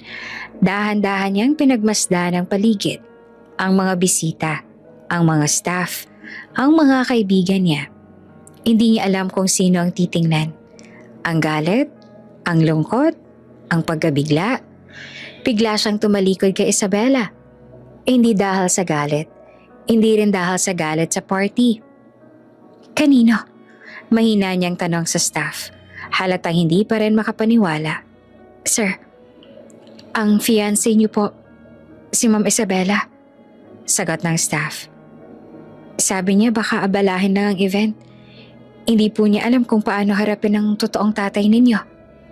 Napalunok si June. Tumigil ang kanyang mga kamay sa pag-ikot ng relo. Abalahin? Bumulong siya sa sarili. Halatang napapangiwi. Abalahin ang tatay ko? Muling lumingon siya kay Isabela. Nakatingin siya, tahimik, nakangiti. Ngunit parang wala sa kanya ang mundo ni June. Bakit? Tanong niya na mas malakas na ngayon. Bakit hindi mo siya hinarap? Hindi mo ba siya nakilala? Tumahimik pa rin si Isabela. Ang mga mata niya ay may halong pagtatanggol sa sarili. Ngunit alam ni June na may pinili siyang sabihin. Tumayo si June ng diretso. Halos maramdaman ng staff ang panginginig ng katawan niya. Hindi mo siya pinaalis para? Naputo lang tanong niya. Halos hindi niya matapos dahil sa galit na hindi na mapigilan. Gusto ko lang po sanang malaman ninyo bago kayo makipag-usap. Totoo po siya. Hindi po siya scammer at hindi impostor. Tatay po ninyo yun. Tumigil si June. Napalingon siya sa paligid at napatingin sa mga bisita. Napatingin siya kay Isabela. Hindi ko matanggap. Paano niyo pinaalis ang tatay ko? Bulong niya sa sarili. Para hindi siya makapaniwala. Dahan-dahan niyang tinignan muli ang relo, ang gasgas, ang ukit sa likod. Parang bawat marka nito ay may kasamang alaala. Ang bawat segundo ay paalala na may taong naghihintay. Naglakad sa ulan at hinarap ang hiya at pang-aalipusta para lang makita siya. Hindi niya matukoy ang lungkot at galit sa kanyang dibdib. Ang relo sa kanyang kamay ay parang tinig ng ama na tahimik na nagsasabi, narito ako. Hindi nagbago. Napatingin siya kay Isabela. Tahimik, nakangiti, perpekto sa imahe, ngunit may bakas ang pag-aalala sa mga mata niya. Hindi malinaw, ngunit ramdam ni June. Hindi ko maintindihan. Bulong niya at halos umiiyak. Paano mo siya? Paano mo nagawa to? June, sabi ni Isabela at pilit na kalmado. Hindi ko yun intensyon. Hindi ko talaga alam. Nagmamalasakit lang ako, ngunit wag mo akong gawing tanga. Sagot ni June na halos sumigaw. Hindi mo ba alam? Pinahiya mo ang tatay ko. Sa harap ng lahat. Tahimik si Isabela. Hindi niya alam kung paano sasagot. Ang mga bisita na patingin sa kanila, halos hindi makapaniwala sa tensyon na biglang dumagsa. Si Junwell huminga ng malalim. Pinilit niyang pinipigilan ng galit at luha. Binuksan niya ang kahon. Muling tiningnan ang relo at ang nakasulat na papel. Para kay June, mula kay tatay. Parang biglang bumuhos ang damdamin. Ang galit, lungkot at pangungulila ay naghalo. Ang bawat segundo ng biyahe, bawat takbo ng highway, bawat pagpupunyagi ng tatay niya, biglang lumitaw sa harap niya. Tahimik siya tumayo sa gitna ng ballroom, hinawakan ng relo sa kamay. Nanatili si Isabela sa harap niya. Hindi nagsalita at sa unang pagkakataon sa gabing yon, napagtanto ni June ang isang bagay. Hindi lahat ng galit ay dapat labanan. Minsan, ang katotohanan lang ang sapat. Tumayo siya roon. Hawak ang relot, nananatili siyang tahimik. Hindi sa kahinaan, kundi sa bigat ng katotohanan na ngayon lang niya nakuha. Tahimik siyang tumingin kay Isabela. Ang ngiti ni Isabela ay nananatili. Ngunit sa mga mata ni June, iyon ay isang pader ng malamig na katotohanan na kailangang harapin. At sa likod niya, ang relo ay tahimik na nagpapaalala ng isang ama na naglalakad sa ulan. Nagtiis sa hiya at nag-iwan ng mensahe na higit pa sa anumang salita. Tahimik ang ballroom at ang musika ay parang tumigil. Ang tawanan ay hagikik ng mga bisita ay parang nawala. Si Junwell, hawak ang lumang relo sa kamay, ay tumayo sa gitna ng crowd. Maraming mata ang nakatingin sa kanya, ngunit tila wala na sa kanya ang sinuman. Ang mundo niya ngayon ay umiikot lamang sa isang punto, ang ama niya. Huminga siya ng malalim, ramdam ang bawat pagtibok ng puso niya. Galit, lungkot, pagkabigla, at higit sa lahat, pagkabigis ng damdamin na ilang oras niya nang pinigilan. Tahimik, pinilit niyang kinontrol ang emosyon. Hindi siya sumigaw, hindi siya nagpakita ng labis na galit. Tumigil ang isang banda sa tugtog ng bahagya. Halos sabay-sabay na napatingin ang lahat. Sa kanya, sa mga bisitang abala kanina, mga staff, at syempre ang fiancé niya, si Isabela. Tumayo siya ng tuwid, pinagmasdan ng bawat mukha sa paligid. Siya ang dahilan kung bakit ako nandito ngayon. Ang tinig niya malinaw, mababa, buo ng bigat. Parang bawat salita ay humahampas sa mga dingding ng ballroom. Pumalo sa bawat pandinig at tumago sa bawat puso ng nakikinig. Tahimik, walang sumagot. Si Isabela unang nananatiling nakangiti. Ngunit unti-unti napansin niya ang mga mata ni June ay nagliliyab. Ang dating bulong ng galit at tanong ay naging malinaw na katotohanan at parang sampal sa mukha niya. Excuse me? Sabi niya at pilit na nagtanggol ang tono. Anong ibig mo? Ngunit hindi pinansin ni June. Hindi niya na kailangan pang patunayan ang sinasabi. Hindi niya kailangan pang ipaliwanag. Ang relo sa kanyang kamay at ang kahon na naiwan ay sapat ng patunay. Ang tatay ko. Siyang dahilan kung bakit ako nandito ngayon. Ulit niyang sinabi. Mas malinaw, mas buo. Tahimik ang buong ballroom. Ang ilang staff ay nagkatinginan. Ang mga bisita ay nagulat. Ang ilang mga kaibigan ni June ay bahagyang bumaling. Hindi naman makapaniwala sa biglang pagbabago sa tono ng gabi. Si Isabela ay napatingin sa paligid. Ramdam niya ang bigat ng mga mata sa kanyang likuran. Ang lahat ay nakatingin. Ang bawat salita ni June ay parang humahampas sa kanila. Hindi sa paraan ng galit, kundi sa paraan ng katotohanan. June, mahina niyang panimula at tila sinusubukang ibalik ang kontrol sa sitwasyon. Ngunit tumayo si June ng mas matuwid. Hawak ang relo ng mas mahigpit. Ang bawat galaw niya ay nagpapakita ng determinasyon. Hindi to tungkol sa imbitasyon mo. Hindi ito tungkol sa musika o sa mga bisita. Ito ay tungkol sa isang bagay na mas matagal kesa sa lahat ng gabing ito. Napatingin si Isabela sa relo. Parang biglang nakita niya ang bigat nito. Ang alaala, ang sakripisyo at ang pagmamahal na ipinakita ng isang ama. Ang lalaking yan. Naglakad sa ulan. Nagtiis sa kahihiyan at iniwan ng mensahe para sa akin. Ngayon sa kabila ng lahat siyang dahilan kung bakit ako nandito ngayon. Hindi dahil sa ganda ng venue. Hindi dahil sa ganda ng musika. Hindi dahil sa mga bisita. Kundi dahil sa pagmamahal niya. Isang bisita ang mahinang bumulong sa katabi. Wow, hindi ko akalain. Si Isabela naman ay nanatiling nakatayo. Ngunit ang ngiti niya ay parang unti-unting nawawala. Napagtanto niya na sa isang iglap, ang imahe ng gabing perpekto ay nagbago. Ang kontrol na akala niya ay hawak niya ay parang unti-unting lumilipad. June, please.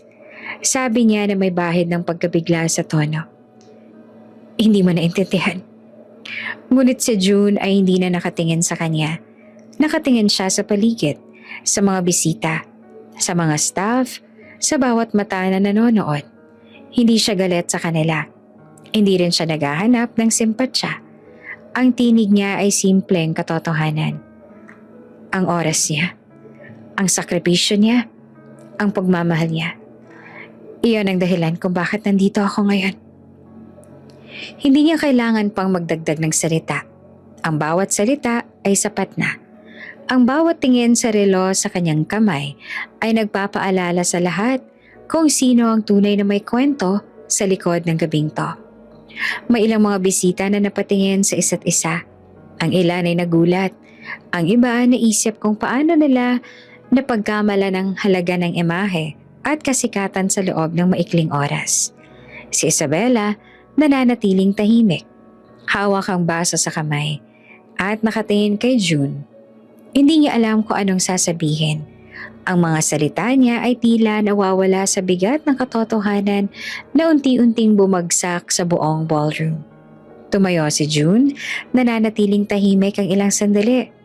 Ang lahat ay nakatingin.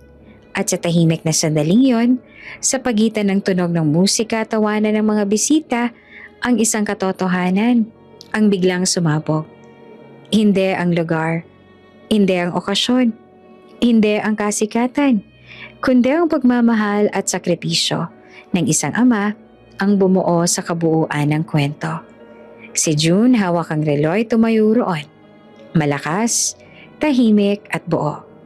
Ang buong ballroom para sa unang pagkakataon sa gabing yon ay hindi nakatingin sa larawan ng kasayahan o kasikatan. Nakatingin sila sa katotohanan. At iyon ang unang sampal ng katotohanan sa perpektong mundo ni Isabela. Isang katotohanan na hindi niya maikakaila. Tahimik ang ballroom sandali matapos ang sampal sa katotohanan ni June. Ang ilan ay nakatingin sa relo sa kamay niya. Ang ilan ay nakatingin sa kanya mismo at si Isabela naman ay nananatiling nakatayo, halos hindi makagalaw. Ngunit hindi pa tapos ang gabi. Sa isang bahagi ng ballroom, may grupo ng mga bisita na tahimik na nagkakatuwaan sa telepono. Ang ilang mga cellphone ay nakaharap sa kanila, nakatingin sa screen, bahagyang nakakunot ang noo. Alam niyo ba, bulong ng isa sa kanila, habang pinipilit pigilan ang pagkagulat. Bumagsak ang stocks ng kumpanya nila Mendoza. Sabay-sabay. Napalingon ang iba. May bahagyang tensyon sa mga mata ng ilan. Ha? Paano naman nangyari yun? Tanong ng isa pa. Halatang hindi naman makapaniwala. May lumabas kasi na insider scandal online. Parang may nag-leak yata ng sensitive financial info. Grabing impact. Sagot ng una. Mabilis na nag-scroll ng telepono. Si Isabela naramdaman ang bigat sa paligid. Napatingin siya sa grupo ng bisita at sa mga telepono nila. Halos maramdaman niya ang malamig na hangin na unti-unting bumabalot sa ballroom. June, mahinang tawag niya at pilit na kontrolado ang boses. Huwag ka mag-aalala. Siguro. Ngunit naputol siya sa tunog ng isa pang cellphone na nag-vibrate sa mesa ng guest. Ang screen nito ay nagpapakita ng headline. Mendoza Corp Insider Scandal, Stocks Plummet. Napatingin si Isabela sa headline at ang kulay ng mukha niya ay unti-unting nagbago. Parang unti-unting nabura ang makeup ng gabi. Hindi pwede. Bulong niya sa sarili. Napansin ito ni June. Ang excitement na dala niya kanina ay unti-unting napapalitan ng tensyon. Hindi dahil sa kanya, kundi dahil sa sitwasyon sa paligid. Ang kanyang galit at lungkot ay naging mas malinaw. Ngunit ngayon ay may halong pagkabahala para sa kabuhayan ng pamilya ng fiancé niya at sa sarili niyang pamilya. Bakit ngayon? Bulong ni Isabela. Pilit na kontrolado ang boses. Ang mga mata niya ay mabilis na nag-scroll sa telepono. Nagbasa ng bawat detalye. Inahanap kung sino ang pwedeng sisihin. Miss Mendoza, mahinang sabi ng isang staff na lumapit. Hawak ang tablet. May mga contacts po sa finance department ng kumpanya. Lahat po ay kontrolado na ba natin yun? Tanong ni Isabel at nanginginig ang mga kamay. Hindi po. Talagang kumakalat na sa media. Social media. News feeds, lahat. Sagot ng staff. Halatang natatakot. Si June nakatingin sa kanya. Tahimik, hawak ang relo. Ang simpleng relo na iniwan ng tatay niya ay parang tanging constant sa gabing ito. Isang paalala ng katatagan sa gitna ng kaguluhan. June, please. Bulong ni Isabela. Pilit na kalmado. Huwag kang humarang. Hindi mo alam ang pressure ng sitwasyon. Ngunit si June ay nananatiling tahimik. Nakatingin lamang sa kanya. Ang tensyon sa mukha niya ay hindi lang galit. Ito ay kombinasyon ng personal na betrayal at biglang pagbulusok ng kapalaran ng kanyang ama sa sariling pamilya ng fiancé. Miss Mendoza, sabi ng isa pang bisita na medyo may halong pagkagalit at pagtataka. Kaya pala ganito ang atmosphere kanina. Hindi lang personal na issue. Lahat ng tao dito ay, bago siya matapos, naramdaman ng lahat ang unti-unting pagbabago sa mood ng ballroom. Ang dating glamour at saya ay napalitan ng murmur ng pagkabahala.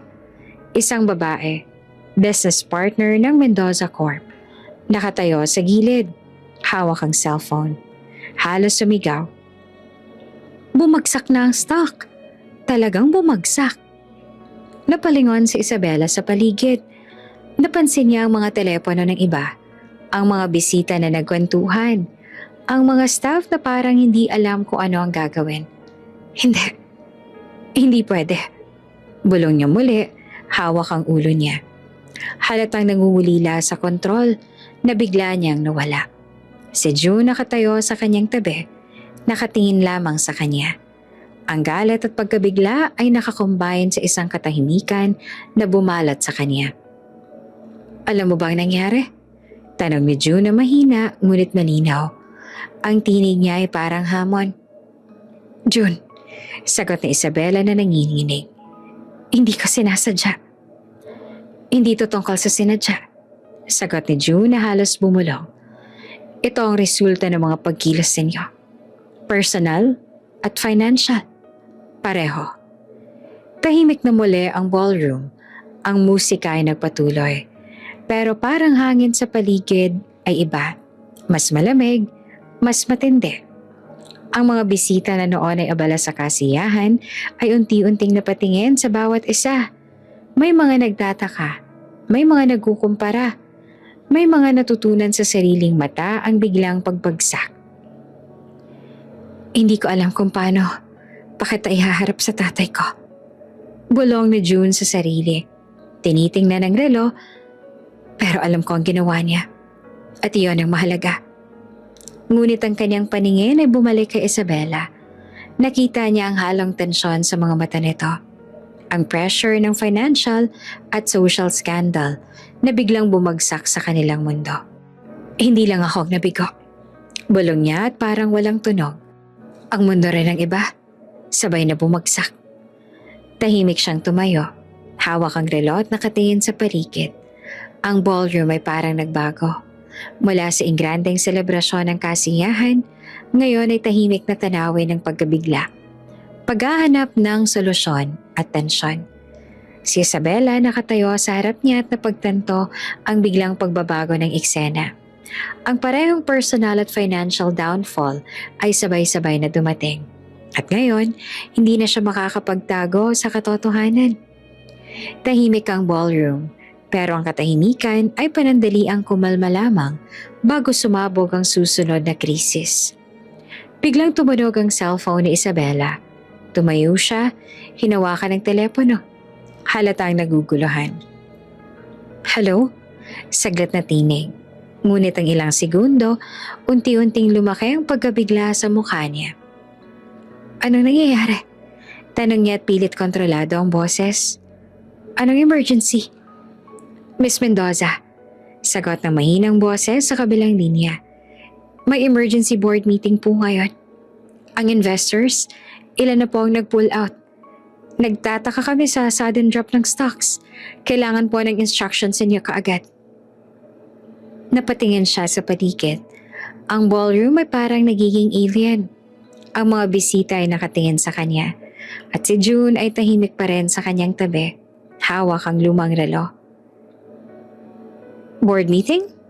Ngayon? Tanong niya sa telepono. Nanginginig ang kamay.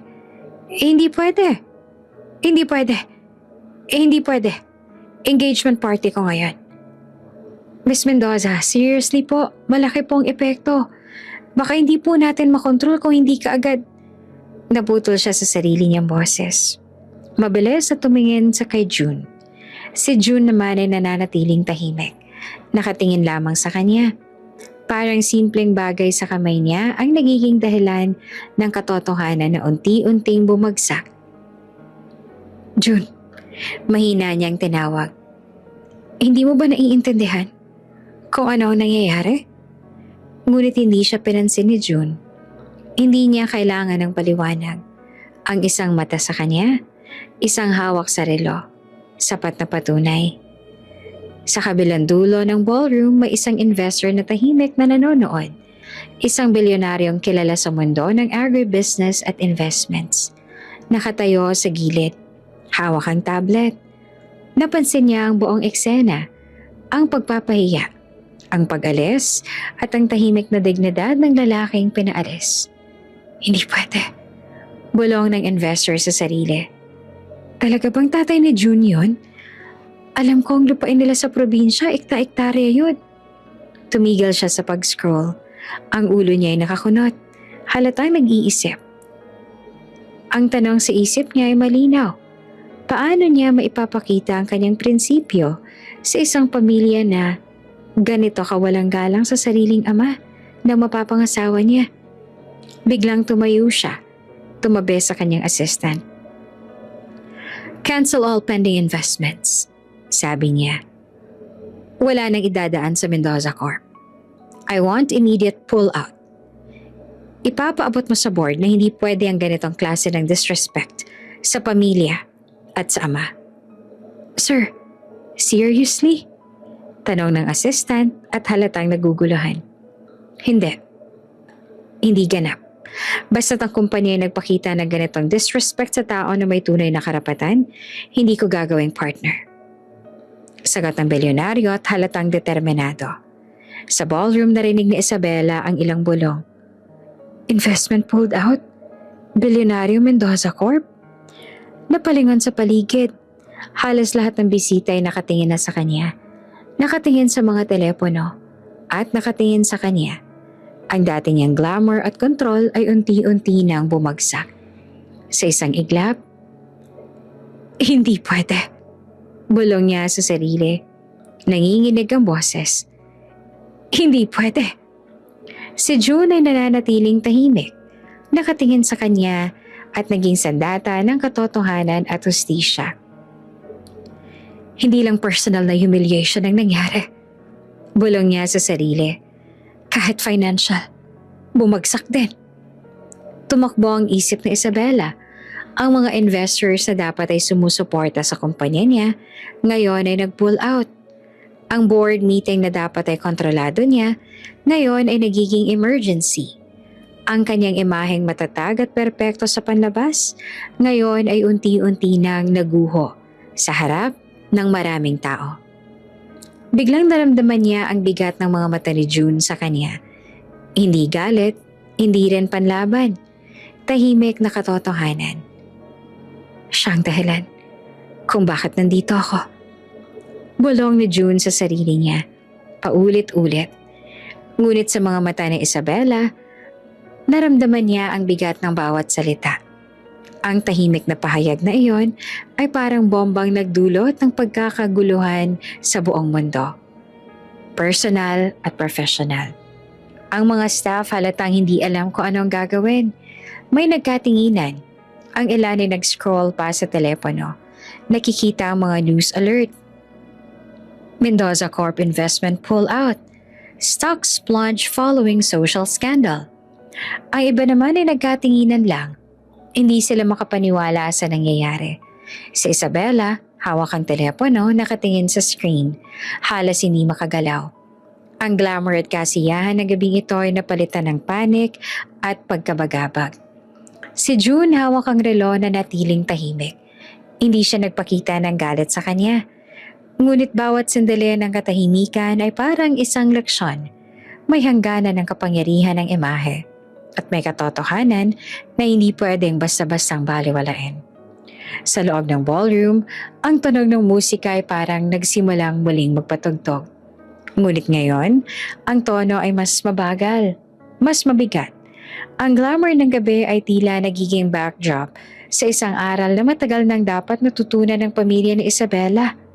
Ang pagguho ng imahe ay sabay sa personal at financial downfall. Si June, nakatingin lamang sa kanya. Sa katahimikan, unti-unti niyang naintindihan. Ang kanyang presensya at ang katotohanan tungkol sa tatay niya ay nagiging instrumento ng hustisya. At sa unang pagkakataon sa gabing yon, ang ballroom ay hindi lamang nakatingin sa glamour o kasiyahan. Nakatingin sila sa isang tunay na katotohanan. Isang katotohanan na may kapangyarihan, hindi lamang sa puso, kundi pati sa yaman at reputasyon. Tahimik ang ballroom, ang mga mata ng bisita at staff at pamilya ni Isabela ay nakatutok sa gitna. Sa kanya, si Januel pawis ang noo. Hawak pa rin ang lumang relo sa kamay. Tumayo siya sa harap ni Isabela. Direktang nakatingin sa mata nito. June, mahinang sabi at simula ni Isabela. Parang sinusubukan pa rin bumuo ng argumento. Ngunit hindi siya pinansin ni June. Bawat mata niya ay nakatuon sa lahat ng tao sa ballroom. Dahan-dahan, inilabas niya ang kamay at hinubad ang engagement ring na ibinigay ng fiancé niya. Ang liwanag ng chandelier ay tumama sa singit ng metal. Parang spotlight sa buong sitwasyon. Hindi mo kayang respetuhin ang ama ko. Hindi mo kayang irespeto ang magiging pamilya mo. Sabi ni June ng malinaw. Buo ang bawat salita. Walang galit na sumiklab sa boses niya. Tahimik, ngunit matindi ang bigat. Parang bawat salitang iyon ay humampas sa lahat ng naroroon. Tahimik. Si Isabela, biglang nanlumo. Hawak ang telepono sa kamay. Hindi siya makagalaw. Ang glamour at katiwasayan ng gabi ay unti-unting naglaho. Ang kanyang plano, ang kontrol, ang imahe ng perpektong engagement, lahat ay unti-unting naguho sa isang iglap. June, please, wag. Hindi mo naiintindihan. Mahinang sabi niya, pilit na kumokontrol sa tinig. Alam ko kung anong naiintindihan ko. Sagot ni June. Tumayo ng tuwid. Hawak ang relo sa isang kamay at ang engagement ring naman sa kabilang kamay. Alam ko kung sino nagpakita ng pagmamahal at sakripisyo sa akin. At hindi yan ikaw. Hindi ang ganda ng party.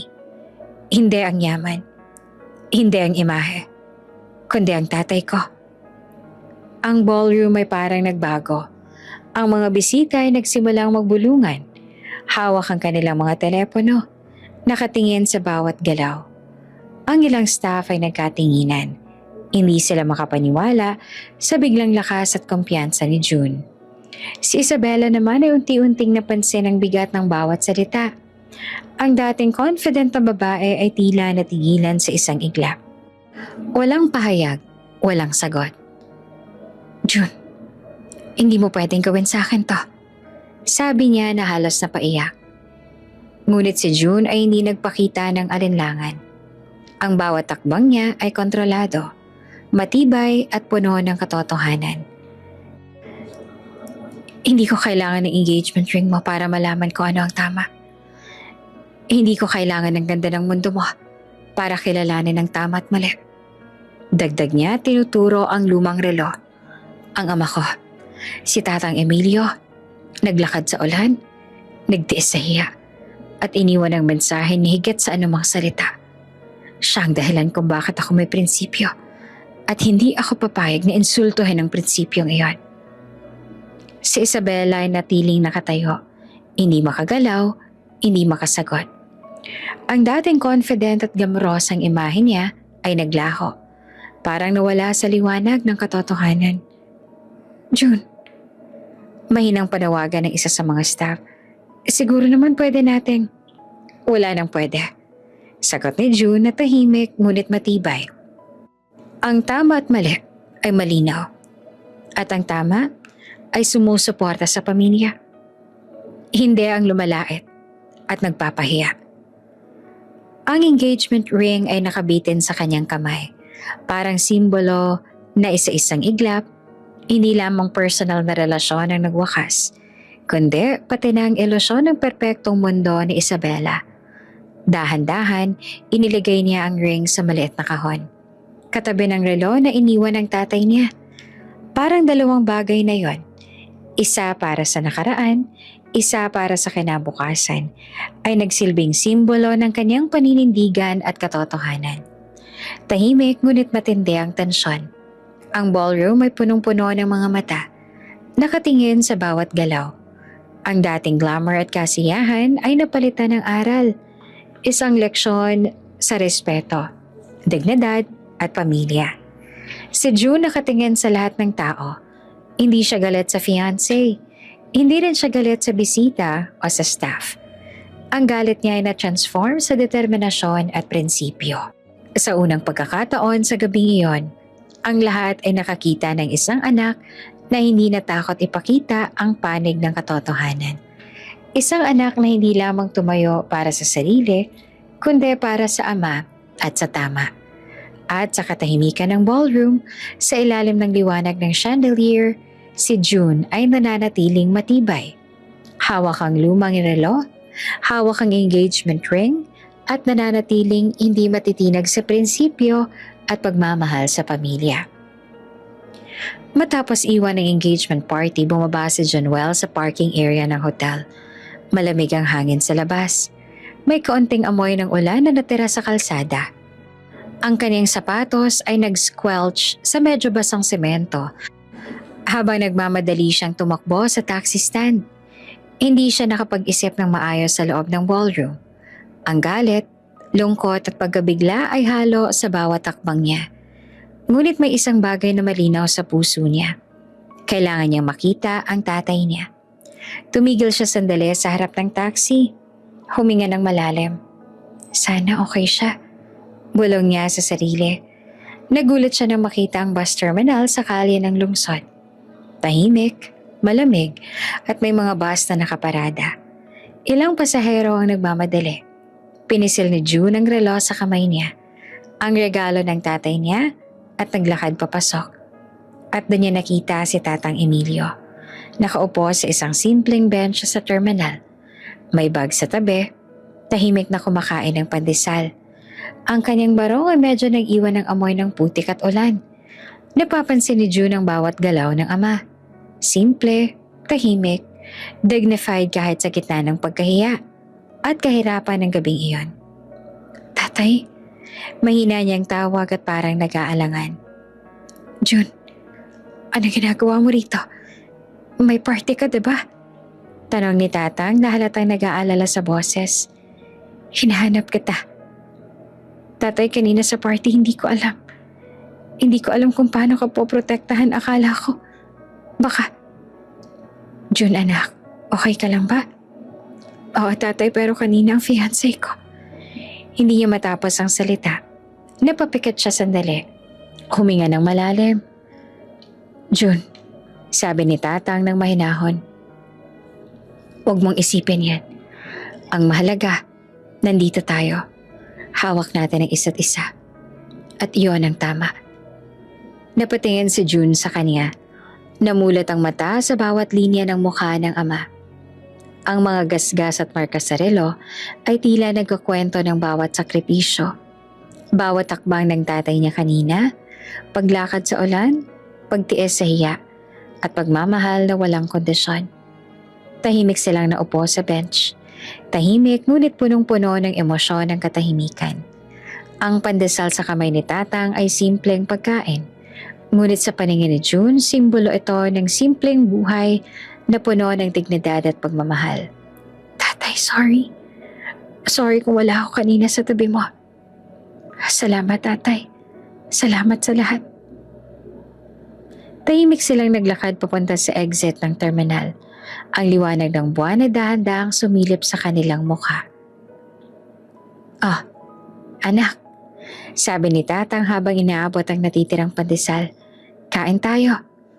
Dito man sa terminal o sa bahay natin, ang mahalaga, magkasama tayo. Ngumiti si June, hawak pa rin ang relo. Oo tay, kasama ka ta ngayon. At hindi ko nahahayaang malayo ka pa sa akin. Tahimik silang kumain. Tahimik ngunit puno ng damdamin. Tahimik ngunit may muling pagtibok ng pamilya. Isang ama at anak na nagkitang muli. Sa kabila ng lahat ng kaguluhan, sa kabila ng lahat ng kahihiyan. Ang bus terminal ay ordinaryo.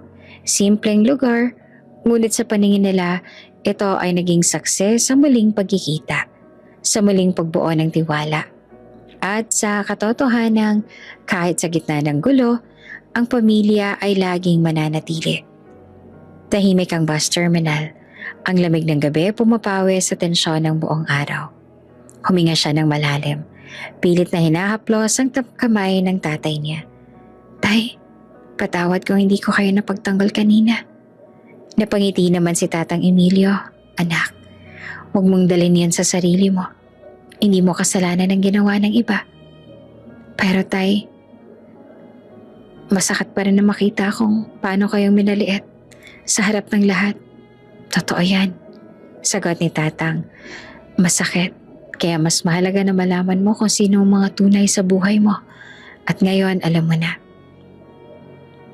Niyakap si Tatang ng anak, mahigpit at protektado.